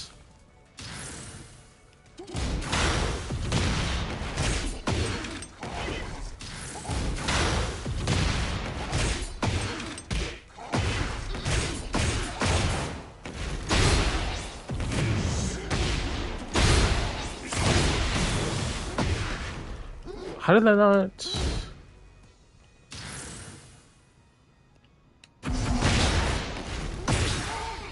I was gonna try to end it with that.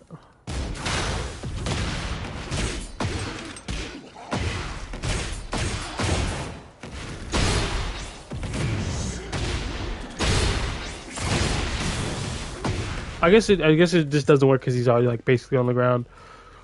But like around like 85 damage, you just win, right? If that's the scenario you're in. So it's one of those situations for if you know they're going to do an armor move, call it out. If you know they're just gonna stand, Hold on, let me turn it off before he fucking punches me in my face. If you know they're just gonna stand, just do it anyway. You're +6. And it returns you to standing, so you can immediately do this. Right? If you do this and then respond, right? Like, I'm even tempted sometimes, like, I really am tempted sometimes to just be like, oh, I ran forward and pressed the button and you hit me, just to like make people think, oh, he can be hit there. And then just hit him, boop, boop. And they're just fucking dead. They're just gone. And I guess, because at the lower level, when people don't know your character, they literally just hold back. They just hold back. It is what it is. You know what I mean? And of course, I'm gonna forget everything I fucking just said. So dragon, flying, 3 +6 on hits. And transitions into standing. So far, I think we've covered the stance. Oh yeah. The final thing. Yeah, this stance is fucking useless past a certain point. I know it's like, not the stance. I should say the transition into the stance that gives you +7. If anyone goes, oh yeah, why does Yoshimitsu have plus frames in this game? Tell them to shut up, bro. Because there's on the record, there's only a couple moves that give them plus frames. Right? Like this move, he's +2, right? And then when he's not in, when he does it not in heat, he's -2, right? So he's +2 because he's in heat off the stance. But I think the only application it has is if you're in heat at the wall, it doesn't push him back. So he gets to act first. But remember, Yoshimitsu has bad jab range. That jab missed. So like his bigger buttons like that, you'd have to play like much more of like a fast poke play style to beat him there. Again, he has terrible tracking, so you could sidestep in that situation. A sidestep would win a lot here. And it's only, again, +2. Alright. You should be pissed about this. I don't know why the fuck they gave him a +14 transition into a stance from another stance. That's dumb as hell. Right? But this move here, only +2, right? Dragonfly 1 being +2 on block in heat is not that bad. Up 3 +4 being +2 on block is not that bad. Alright, that barely does anything. And I think is like the way I end up using that move is like, let's say they do like a wake up low kick. Reset.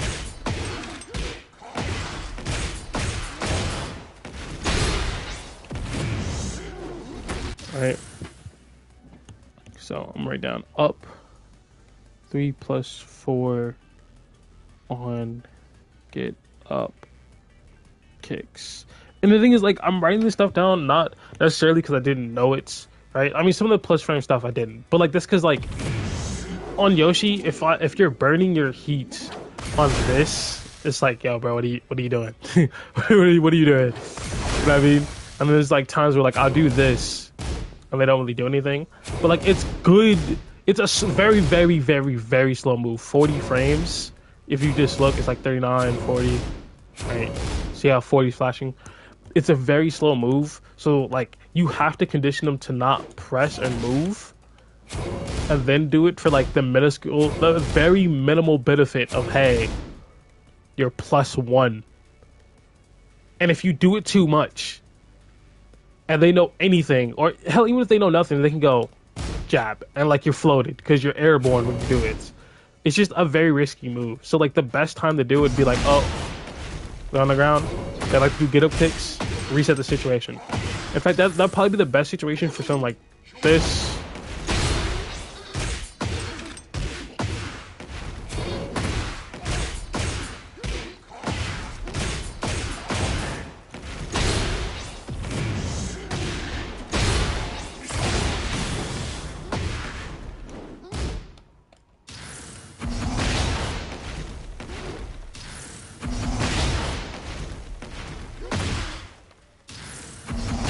Hold on. There you go. Alright, so there's those two moves. There's back one, which is +5.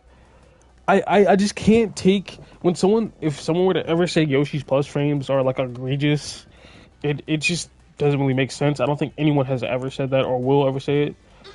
You just can't be mad at someone who's like +1, +4, +5 on like the most obvious highs. Disrespect it. Can't press there. Oh, his turn. Over. like there's setups like this in the Flash. This isn't plus, but you can still do that in the Flash. Like there's this in the Flash, right? Because the thing is, Yoshi's plus frames are so small that like people disrespect them all the time. Like this being +2 in heat, this being +1, this being plus like 4, right? It's not like you can't do anything. So like, let's say I'm Yoshi, I do that into down 4-2, +4, down 4-2. It can still be beaten by jab. So if you don't know what the fuck's going on, as long as Yoshi doesn't flash you, you can beat him doing the setup. Just with jabbing. And again, he's linear, so you can sidestep.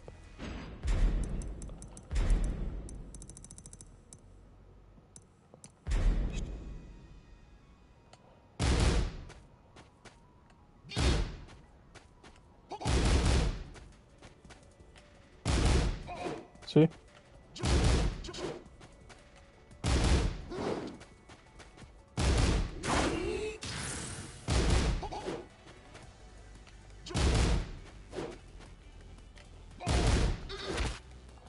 I don't know how the fuck the grab tracks. I think grabs tracking is a war crime. I don't get it.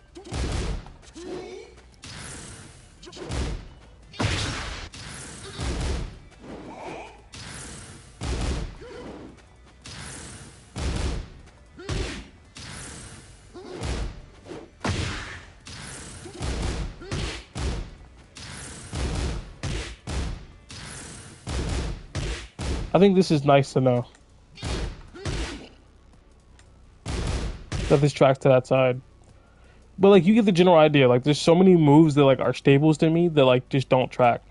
So like I would have to use them like down forward 1, right? Spin kicks, which again gets evaded. So if he's like back dashing and sidestepping at the same time, bro, I'm cooked. Then there's this one that stops it. This one tracks to that side, so if I do... Honestly, you can do like this. Nope, you can't. You just lose track. So it's like, ooh. See what I mean? Like...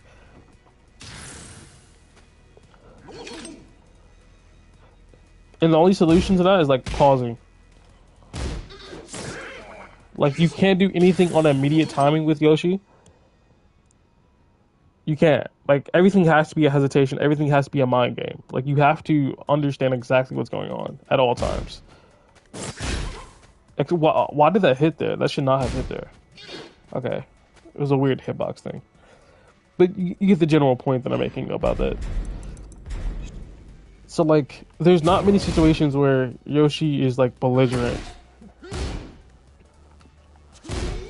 with like plus frames, like this, this, this, this, this. So just know if you can just do a really fast option, you'll probably beat Yoshi unless he does flash, and that's an important part because everyone's gonna be like, oh, you're not talking about flash, you're not talking about flash, you're not mentioning how like he has a 6-frame launcher and blah blah blah. Like it's not a 6-frame launcher, it's an 8-frame launcher. It's a big difference. It's a very big difference. All right. The point is that Yoshi is counting on you pressing after it.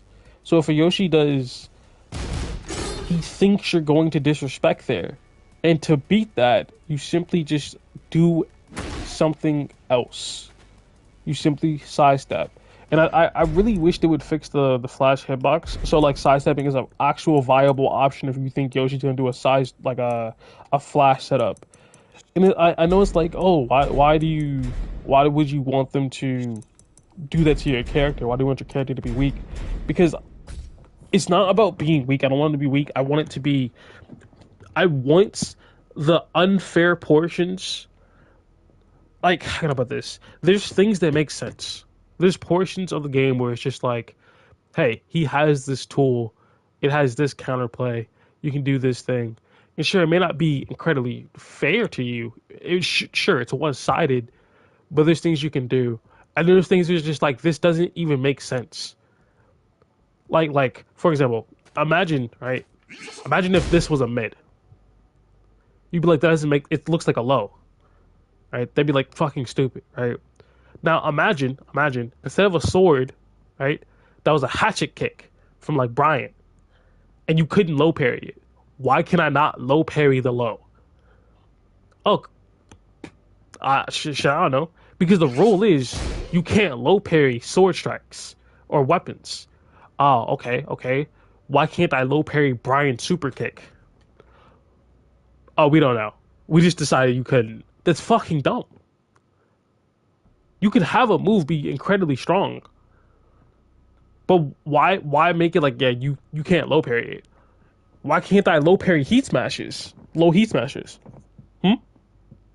No, genuine question. Why can I not low parry a low heat smash if I see it coming? Why are you restrict? I made the call out. Why can we not punch parry heat smashes? Why is it like I press this, skip all of neutral, ignore any sort of like contemplation, I'm in your face with plus frames for like a guaranteed mix button. That's the shit that like pisses me off. That's the like the Tekken 8 bullshit that no one likes. That regardless of who you are and what character you play, if you genuinely like the concept of Tekken and the gameplay of Tekken, you can immediately go, no, that's bullshit. Giving a character 2 heat smashes feels criminal. And I'm not even talking about like, oh, Devil Jin's like heat smash from stance that only does 40 damage. I'm talking about like Lily having 2 heat smashes in forward facing and backwards that both like one wall splats. And I think the other one, do they both wall splat? I can't remember. I know Shaheen has like both a floor splat and like a wall break. Like why? And I get it. You want these things to have interesting like features like that where they can do both things, and you also want them to be strong. But allow things to like counter them. It is feeling less like rock paper scissors, and more like I have a gun and you have a knife scenarios in this game. And I feel like that's the problem because you introduce mechanics, but then the mechanic is a fucking bazooka, and we've been fighting with swords this whole time. Like why is that? Like at least let me do some anime shit and cut it in half if I have the timing down. But no, it's like that bazooka will explode every single time. There's no deflecting. Like they try to add some implementation of like a balance around the heat smashes where it's like a low heat smash will always do less damage than a mid heat smash, right? But then it completely warps it if that heat smash can break a wall. Because if that heat smash can break a wall, it's not, oh, you only get 40 damage. It's, oh, you take 40 damage, you lose gray health, and he's doing additional damage afterwards. So it might as well just be a regular heat smash. Except it's harder to defend against.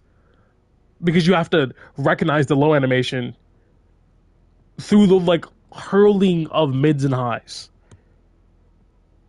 That's why, like, if you're fighting or if you're playing Victor or you're playing like Kazuya or you're playing like anyone who has a low heat, anyone who isn't cared about has a low heat smash. I'm not gonna lie to you. I think Leo has a low heat smash. Yeah, I think Leo has a low heat smash. No, just no, I can't remember. People, Claudio has a low heat smash. What? Why? And like Claudio of all people, where he has like back one, so you literally never want to duck. You literally never want to duck because he has back one He has the running like running two or yeah, I think like running two, and he has like a mix up for that as well. That's a mid. So you never want to duck unless it's like a hard call out on like his running two. But he has a heat smash that makes you want to duck, and then he has like a DP, like a fucking like dragon punch, like like a uppercut that's safe on block. So you never want to duck. But then he has a heat smash that breaks walls. So you never duck.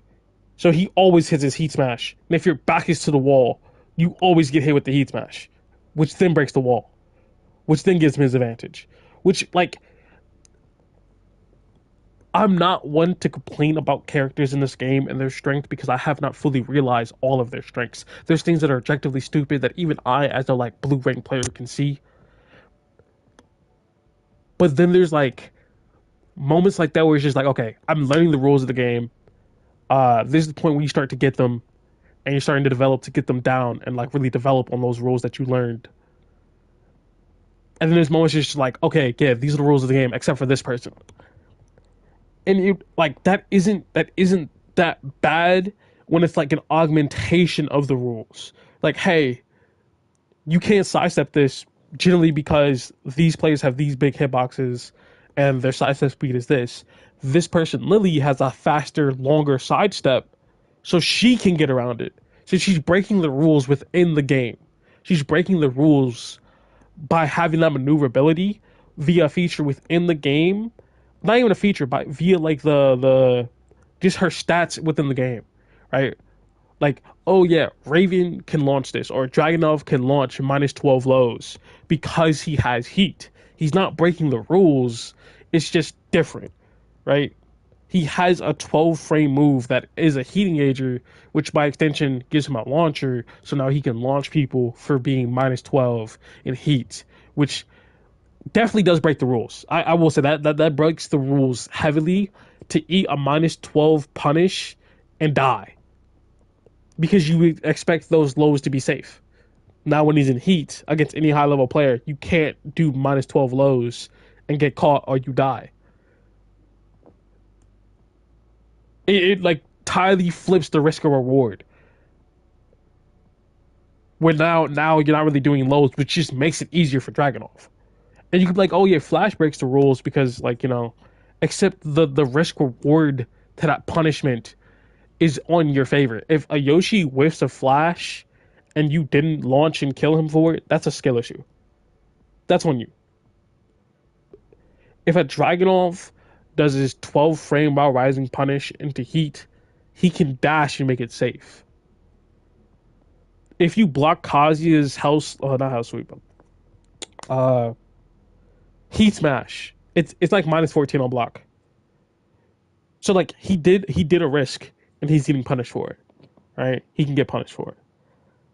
There's certain characters who just get away with shit that they shouldn't, or there's certain characters that have things that it's just like why. For example, Clive. Why did he need an unblockable grab that's plus three? It does damage. It does damage though. It is actual damage. And I wonder if they said you can't KO with it in the text. I don't remember, but I don't think so. So that means at range you can get hit with an unblockable, which is a high, mind you. An unblockable high. At like I think it's like 20 something frames. Unblockable high, full screen that yoinks you closer to him, does damage, and he's at plus three. It's not like he's pulling you towards him and he's like plus one or he's minus. He's plus three. And you're like, oh, you said Yoshi's plus one and plus two and plus four isn't that big of a deal. Yeah, it's Yoshi, where all his shit is slow and he has like no brawling capability. He can't really brawl in your face like that. All his shit is like counter hits and setups where he's baiting you into it. So there's a wind up and there's multiple breakpoints. Clive is just brawling at this point, especially if he's in heat. He's just spamming on 1-1 string, canceling into Phoenix, doing a mix up into a guard break, into a get over here. Like you can't tell me that like Clive isn't doing monstrous things when the player actually knows how to cheese you enough. And that's the crux of it, basically. That's the general crux of the issue, where some characters are getting away with robbery, and before it was like, oh yeah, this character's getting away with robbery. It's like whatever, okay, cool. But now the robbery is like our financial system. Like the robbery is like the world economic state. That's the robbery.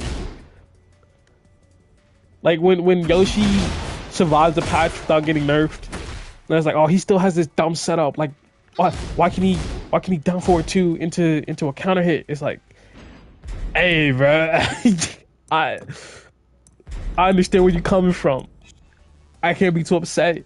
And then there's Clive who's like spamming -14 moves at long range, and you can't punish him for it. It's like one is like a setup where it's like, hey, just don't press after that, or like sidestep, or like just do like a jab button, you know what I mean? Like or a power crush. Like it's a setup, bro. And then the other one is like, I don't know what you do because you can't grab him because he's forever away. Oh, bro, that was good to get on my system. It's just funny when you think of that. Oh, oh man. Oh shit! I was supposed to talk about the counterplay. Oh yeah. The counterplay to this startup, the reason it's fucking useless, uh, past a certain point, right, is because, right. So there's like two ways to enter Dragonfly. You can do this, which is plus on block, right, which is 3 slide forward. It's +5 on block. What does +5 on block do? Fuck all, because if you back up here, Dragonfly 2 is 16. +5 means that it's 11, right? So it's no longer a frame trap. They can just jab everything you do. So if they do this, you can just jab them out of it, no matter what. So that means that their entire stance from that move list is invalidated if the person is locked in. If they're immediately understanding if they see this, they can immediately jab you out, right?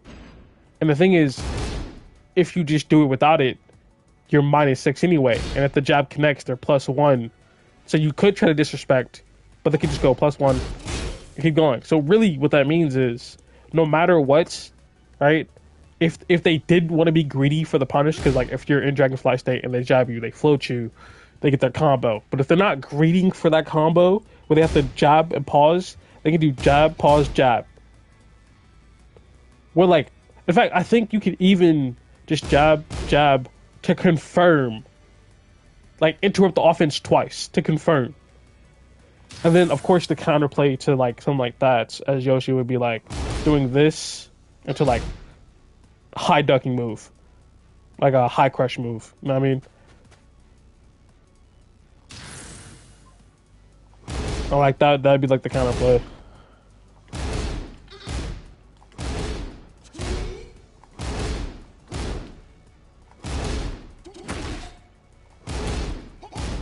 Oh, not that one. You know, like that's the sort of like idea. But then if it's frame 16 and you're +5, and that's 11, they can take a moment and like do something slower. And that's if you're doing the frame trap option. Because in theory, that means they could just like sidestep button and you lose. Or like I guess because like if you take the sidestep, you're pissing away like your one frame. Literally, I guess like the suggestion would be.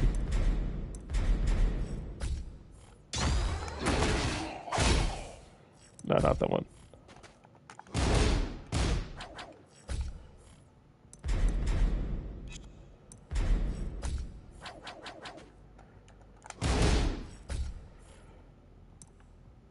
Actually, no, I'm recording. I'm just recording. Not what I wanted.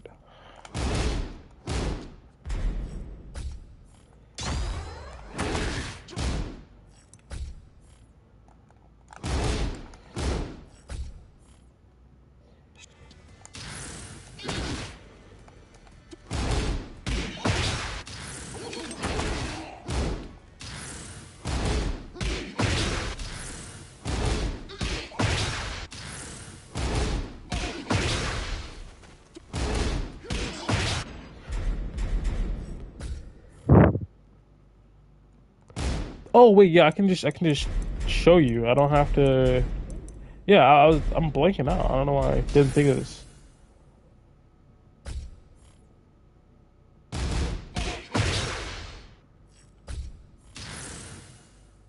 This way it's like consistent. All right, bet. So I can just do something like after the first two hits, that loses the frame trap. I mean that loses the jab.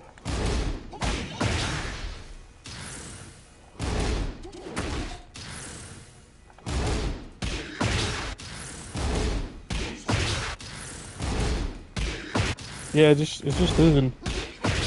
You can't even really sidestep after it either. So like the evasive frames aren't even like playing a part. I'm just getting hit. So like you can just entirely disrespect the stance. So like when you see this move, you can disrespect it. Except, wait, does it actually frame trap flash? It does. It does. You're not even hearing the flash sound. It's not even coming out. So like 6 frames plus 6, that's 12. He's doing a 10 frame jab. I actually can't flash there. So it's just fucking useless. Like, how do people use this move? Because I think someone told me like they use it like a tracking move. But if you can't even, if you can't even like do your stance option out of it, what's the point? I don't know. And that's the thing. That's the thing. It's like, okay, most, not everyone's gonna insta react and do a jab. And it's like, okay, I understand what you're saying, and I hear you. Your opinion is valid, and I hear you. Except your opinion's dog shit, because we're not basing it off of like everyone. Like we're not basing it off of blue ranks or even like Tekken Emperor players. We're saying people who like have this shit figured out, right? They've played the game, right? Honestly, I'm putting too much disrespect on Tekken Emperor. At like Tekken King, I'm not even mentioning Tekken King. At Tekken Emperor, I'm pretty sure if someone labbed the character well enough, right? They just went to see what do I do after they do this situation. The answer is whatever the fuck you want, as long as it starts with a jab. They literally have to start with a jab, and they just win because you cannot sidestep. Right? And of course, the counterplay is of course duck. Instead of doing button like a dickhead, you duck.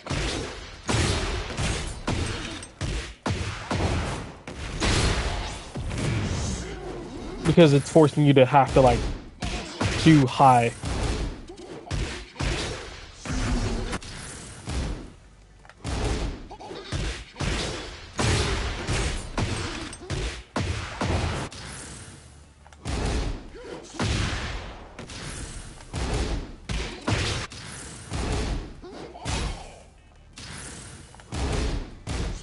Actually, what I want to do.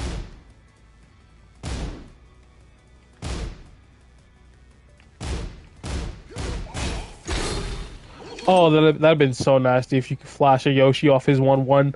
That'd be so nasty if you could do that, bro. I'm not gonna lie. Like as a true punish, that'd be so clean. Oh, bro. So yeah, that stance is not really that good for the transition, unless you have someone hesitant, right? So unless you get them scared, basically, they'd have to be scared and then be off by like 2 frames, which again is doable. Someone can be off by 2 frames. That happens. In fact, that's 5 frames. 3. Like I'm 2. Like it took me multiple tries to get 2 frames of a release. All right, you can be wrong by 2 frames easily. I just think that if I'm prepared in the matchup, that move is not transitionable. That's not. Which leads you to the other option, which is Enma's Flame, right? Which is the regular transition that's plus on block, except if anyone who plays this game knows. Duckable. Duckable. On reaction, mind you. And of course, the mix up is 1 2 1 plus 2 because it looks similar, right? Same leg.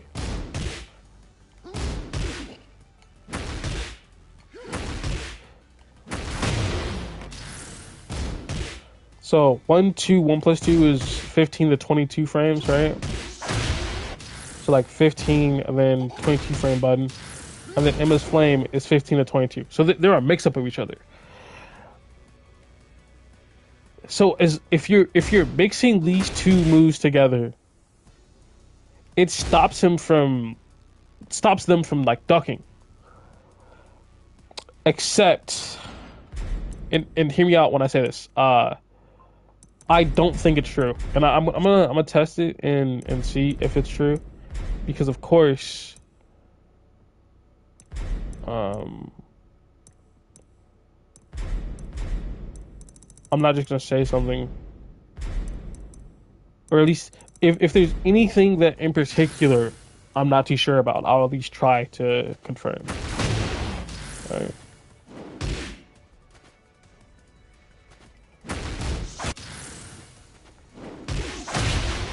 Oh yeah, that portion's true. That's 41.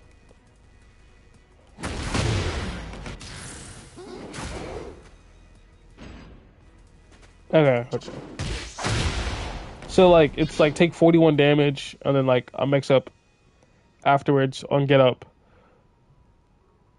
And like the thing is, since it's 15-22 as far as like 3-2 and 15-22 as in 3-1, the timing is exactly the same. So if you spam Emma's Flame, you lose. Hands down, you lose. If you have to mix them up, you have to interchangeably use them. And like the thing is, 1 2 1 plus 2 is such a good move that like mentally I can see it working. I can see you doing it. Minus 14 though. Everyone has a punish for this. So you'd have to end here. Right? If the first part hits, you have to end it. But are you going to react to that? So it creates a scenario where if you do these first two moves as the mix-up for the third move,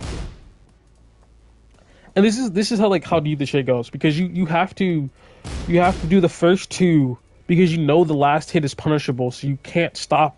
You can't do the last move. So you have to do the first two on hits, as in theory that you hit, right? And on block, it's also punishable. But not people are gonna press because there's a third hit, so it might as well be safe. And then they know that you're not gonna do the last hit, so they're gonna try to punish you after do the second hit, and which you would want to finish. But then you're also doing this mix-up just so you can do this stance,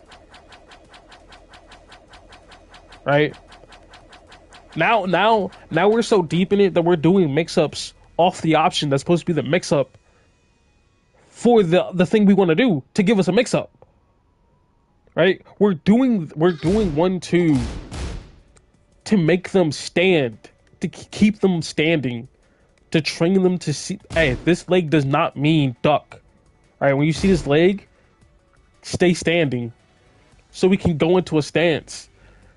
But then if they have like exquisite ball knowledge, like they know exactly the character you're playing, then it's a game of, are they gonna punish this move, right? And if they try to punish it, you can do this. But if you're wrong, you get punished for it. And you didn't want to do that last hit because it was punishable. And they know you don't want to do the last hit, so now they're gonna try to punish you. And now it's a guessing game of when is he gonna do it? Because if you do hit it, it's a knockdown. If you're at the wall, they're dead. Like, genuinely, if Yoshimitsu hits you with the last hit at the wall, I'm pretty sure you're just dead.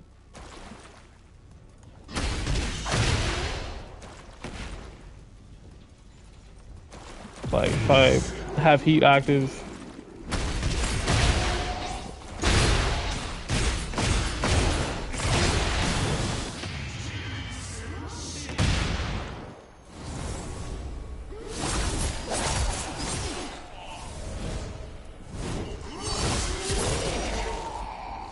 Yeah, you're just gone.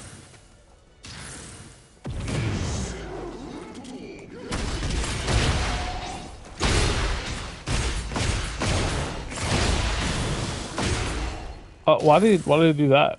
Wait, hold on, wait a minute. I don't know why it did that.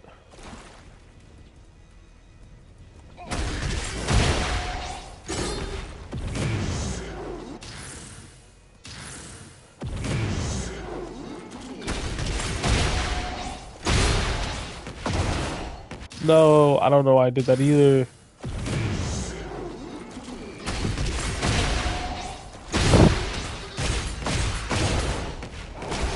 Okay, bro. Now it's just me at this point.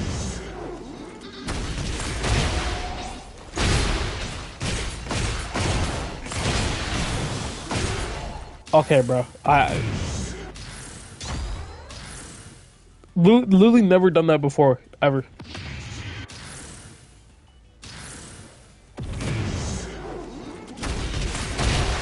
Step back.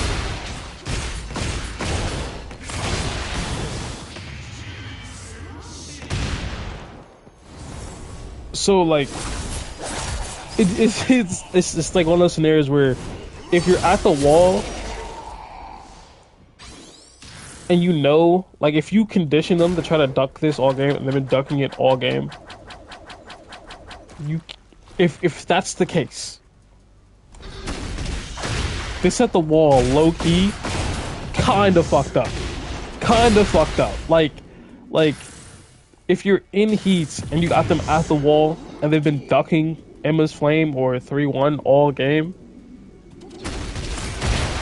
this is kind of actually it's not because the second they duck, wait no because they no it is because what happens is they're stand blocking and then they become crouch blocked and then the second part becomes guaranteed.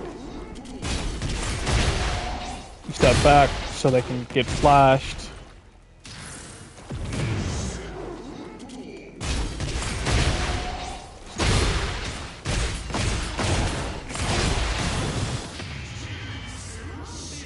I'll spare y'all like the rage art again. So like it's one of those situations where like you want to use it, but you also have to be alive. You also have like you have to see that they're going to use, and I'll write it down because I do it naturally, but I need to have it as a reminder. That's 1 2 1 plus 2 makes up from 3 3 1. I know it's like obviously I'm notating the move off the top of my head with no move list, but the thing is, I end up crutching this. So like when I see someone who does know to duck, I just kind of lose it. Like I'm kind of on autopilot, which is a bad thing. Like there's a list of moves that I just keep doing over and over, and I'm not adding anything new to the list. So I think when I go play in a second, I'm gonna focus on using a move and finding a situation that it works and having it memorized. But yeah, like I think I discovered this combo like season 1, like early. Like I discovered that combo like early into my career, and I used it like once. Where you just back up to peel them off the wall. He dash. And I think you can get more. I think you don't have to rage art. You can save that resource.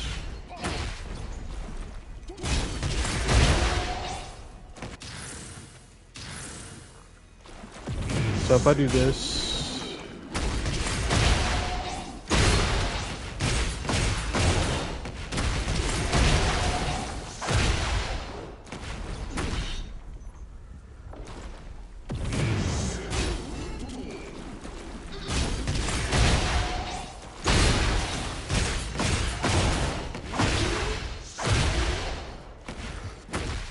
because up forward back, up back 1 plus 2 is safe.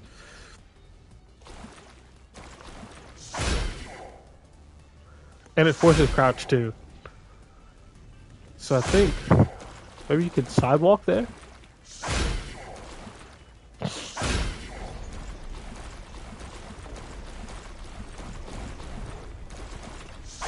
Maybe you could parry. Let me see.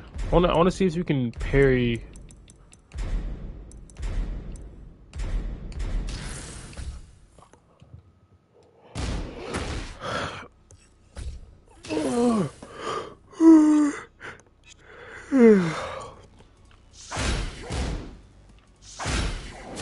Yeah, you can. What else can you parry?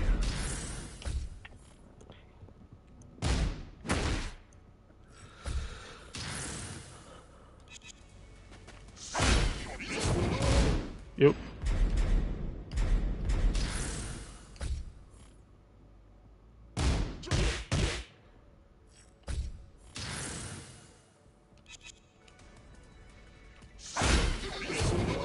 Yep.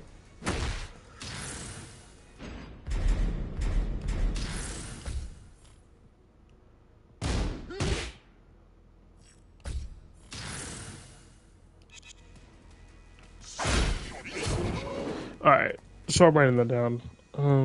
Up 1 plus 2. No, up back. The parry. Oh no. Okay, I'm writing that wrong. So up back 1 plus 2 is -8 on block.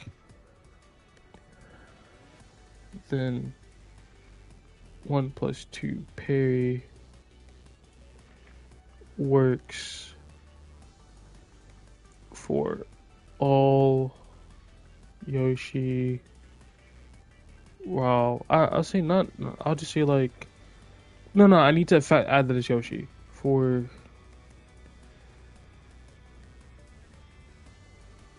opponent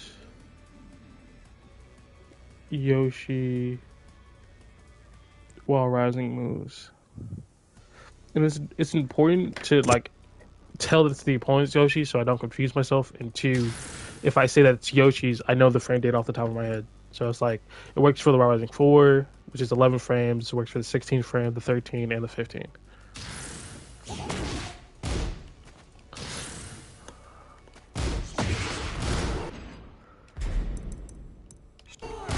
Anyway, I think that's been a lot. I kind of don't want to cover the rest, even though I should. And then there's gonna be like tracking stuff that I have to do, but I think I'll take a break and just end this as like part one, because it's been like what 3 hours. So I just checked. It's been 4. I'm gonna take a break.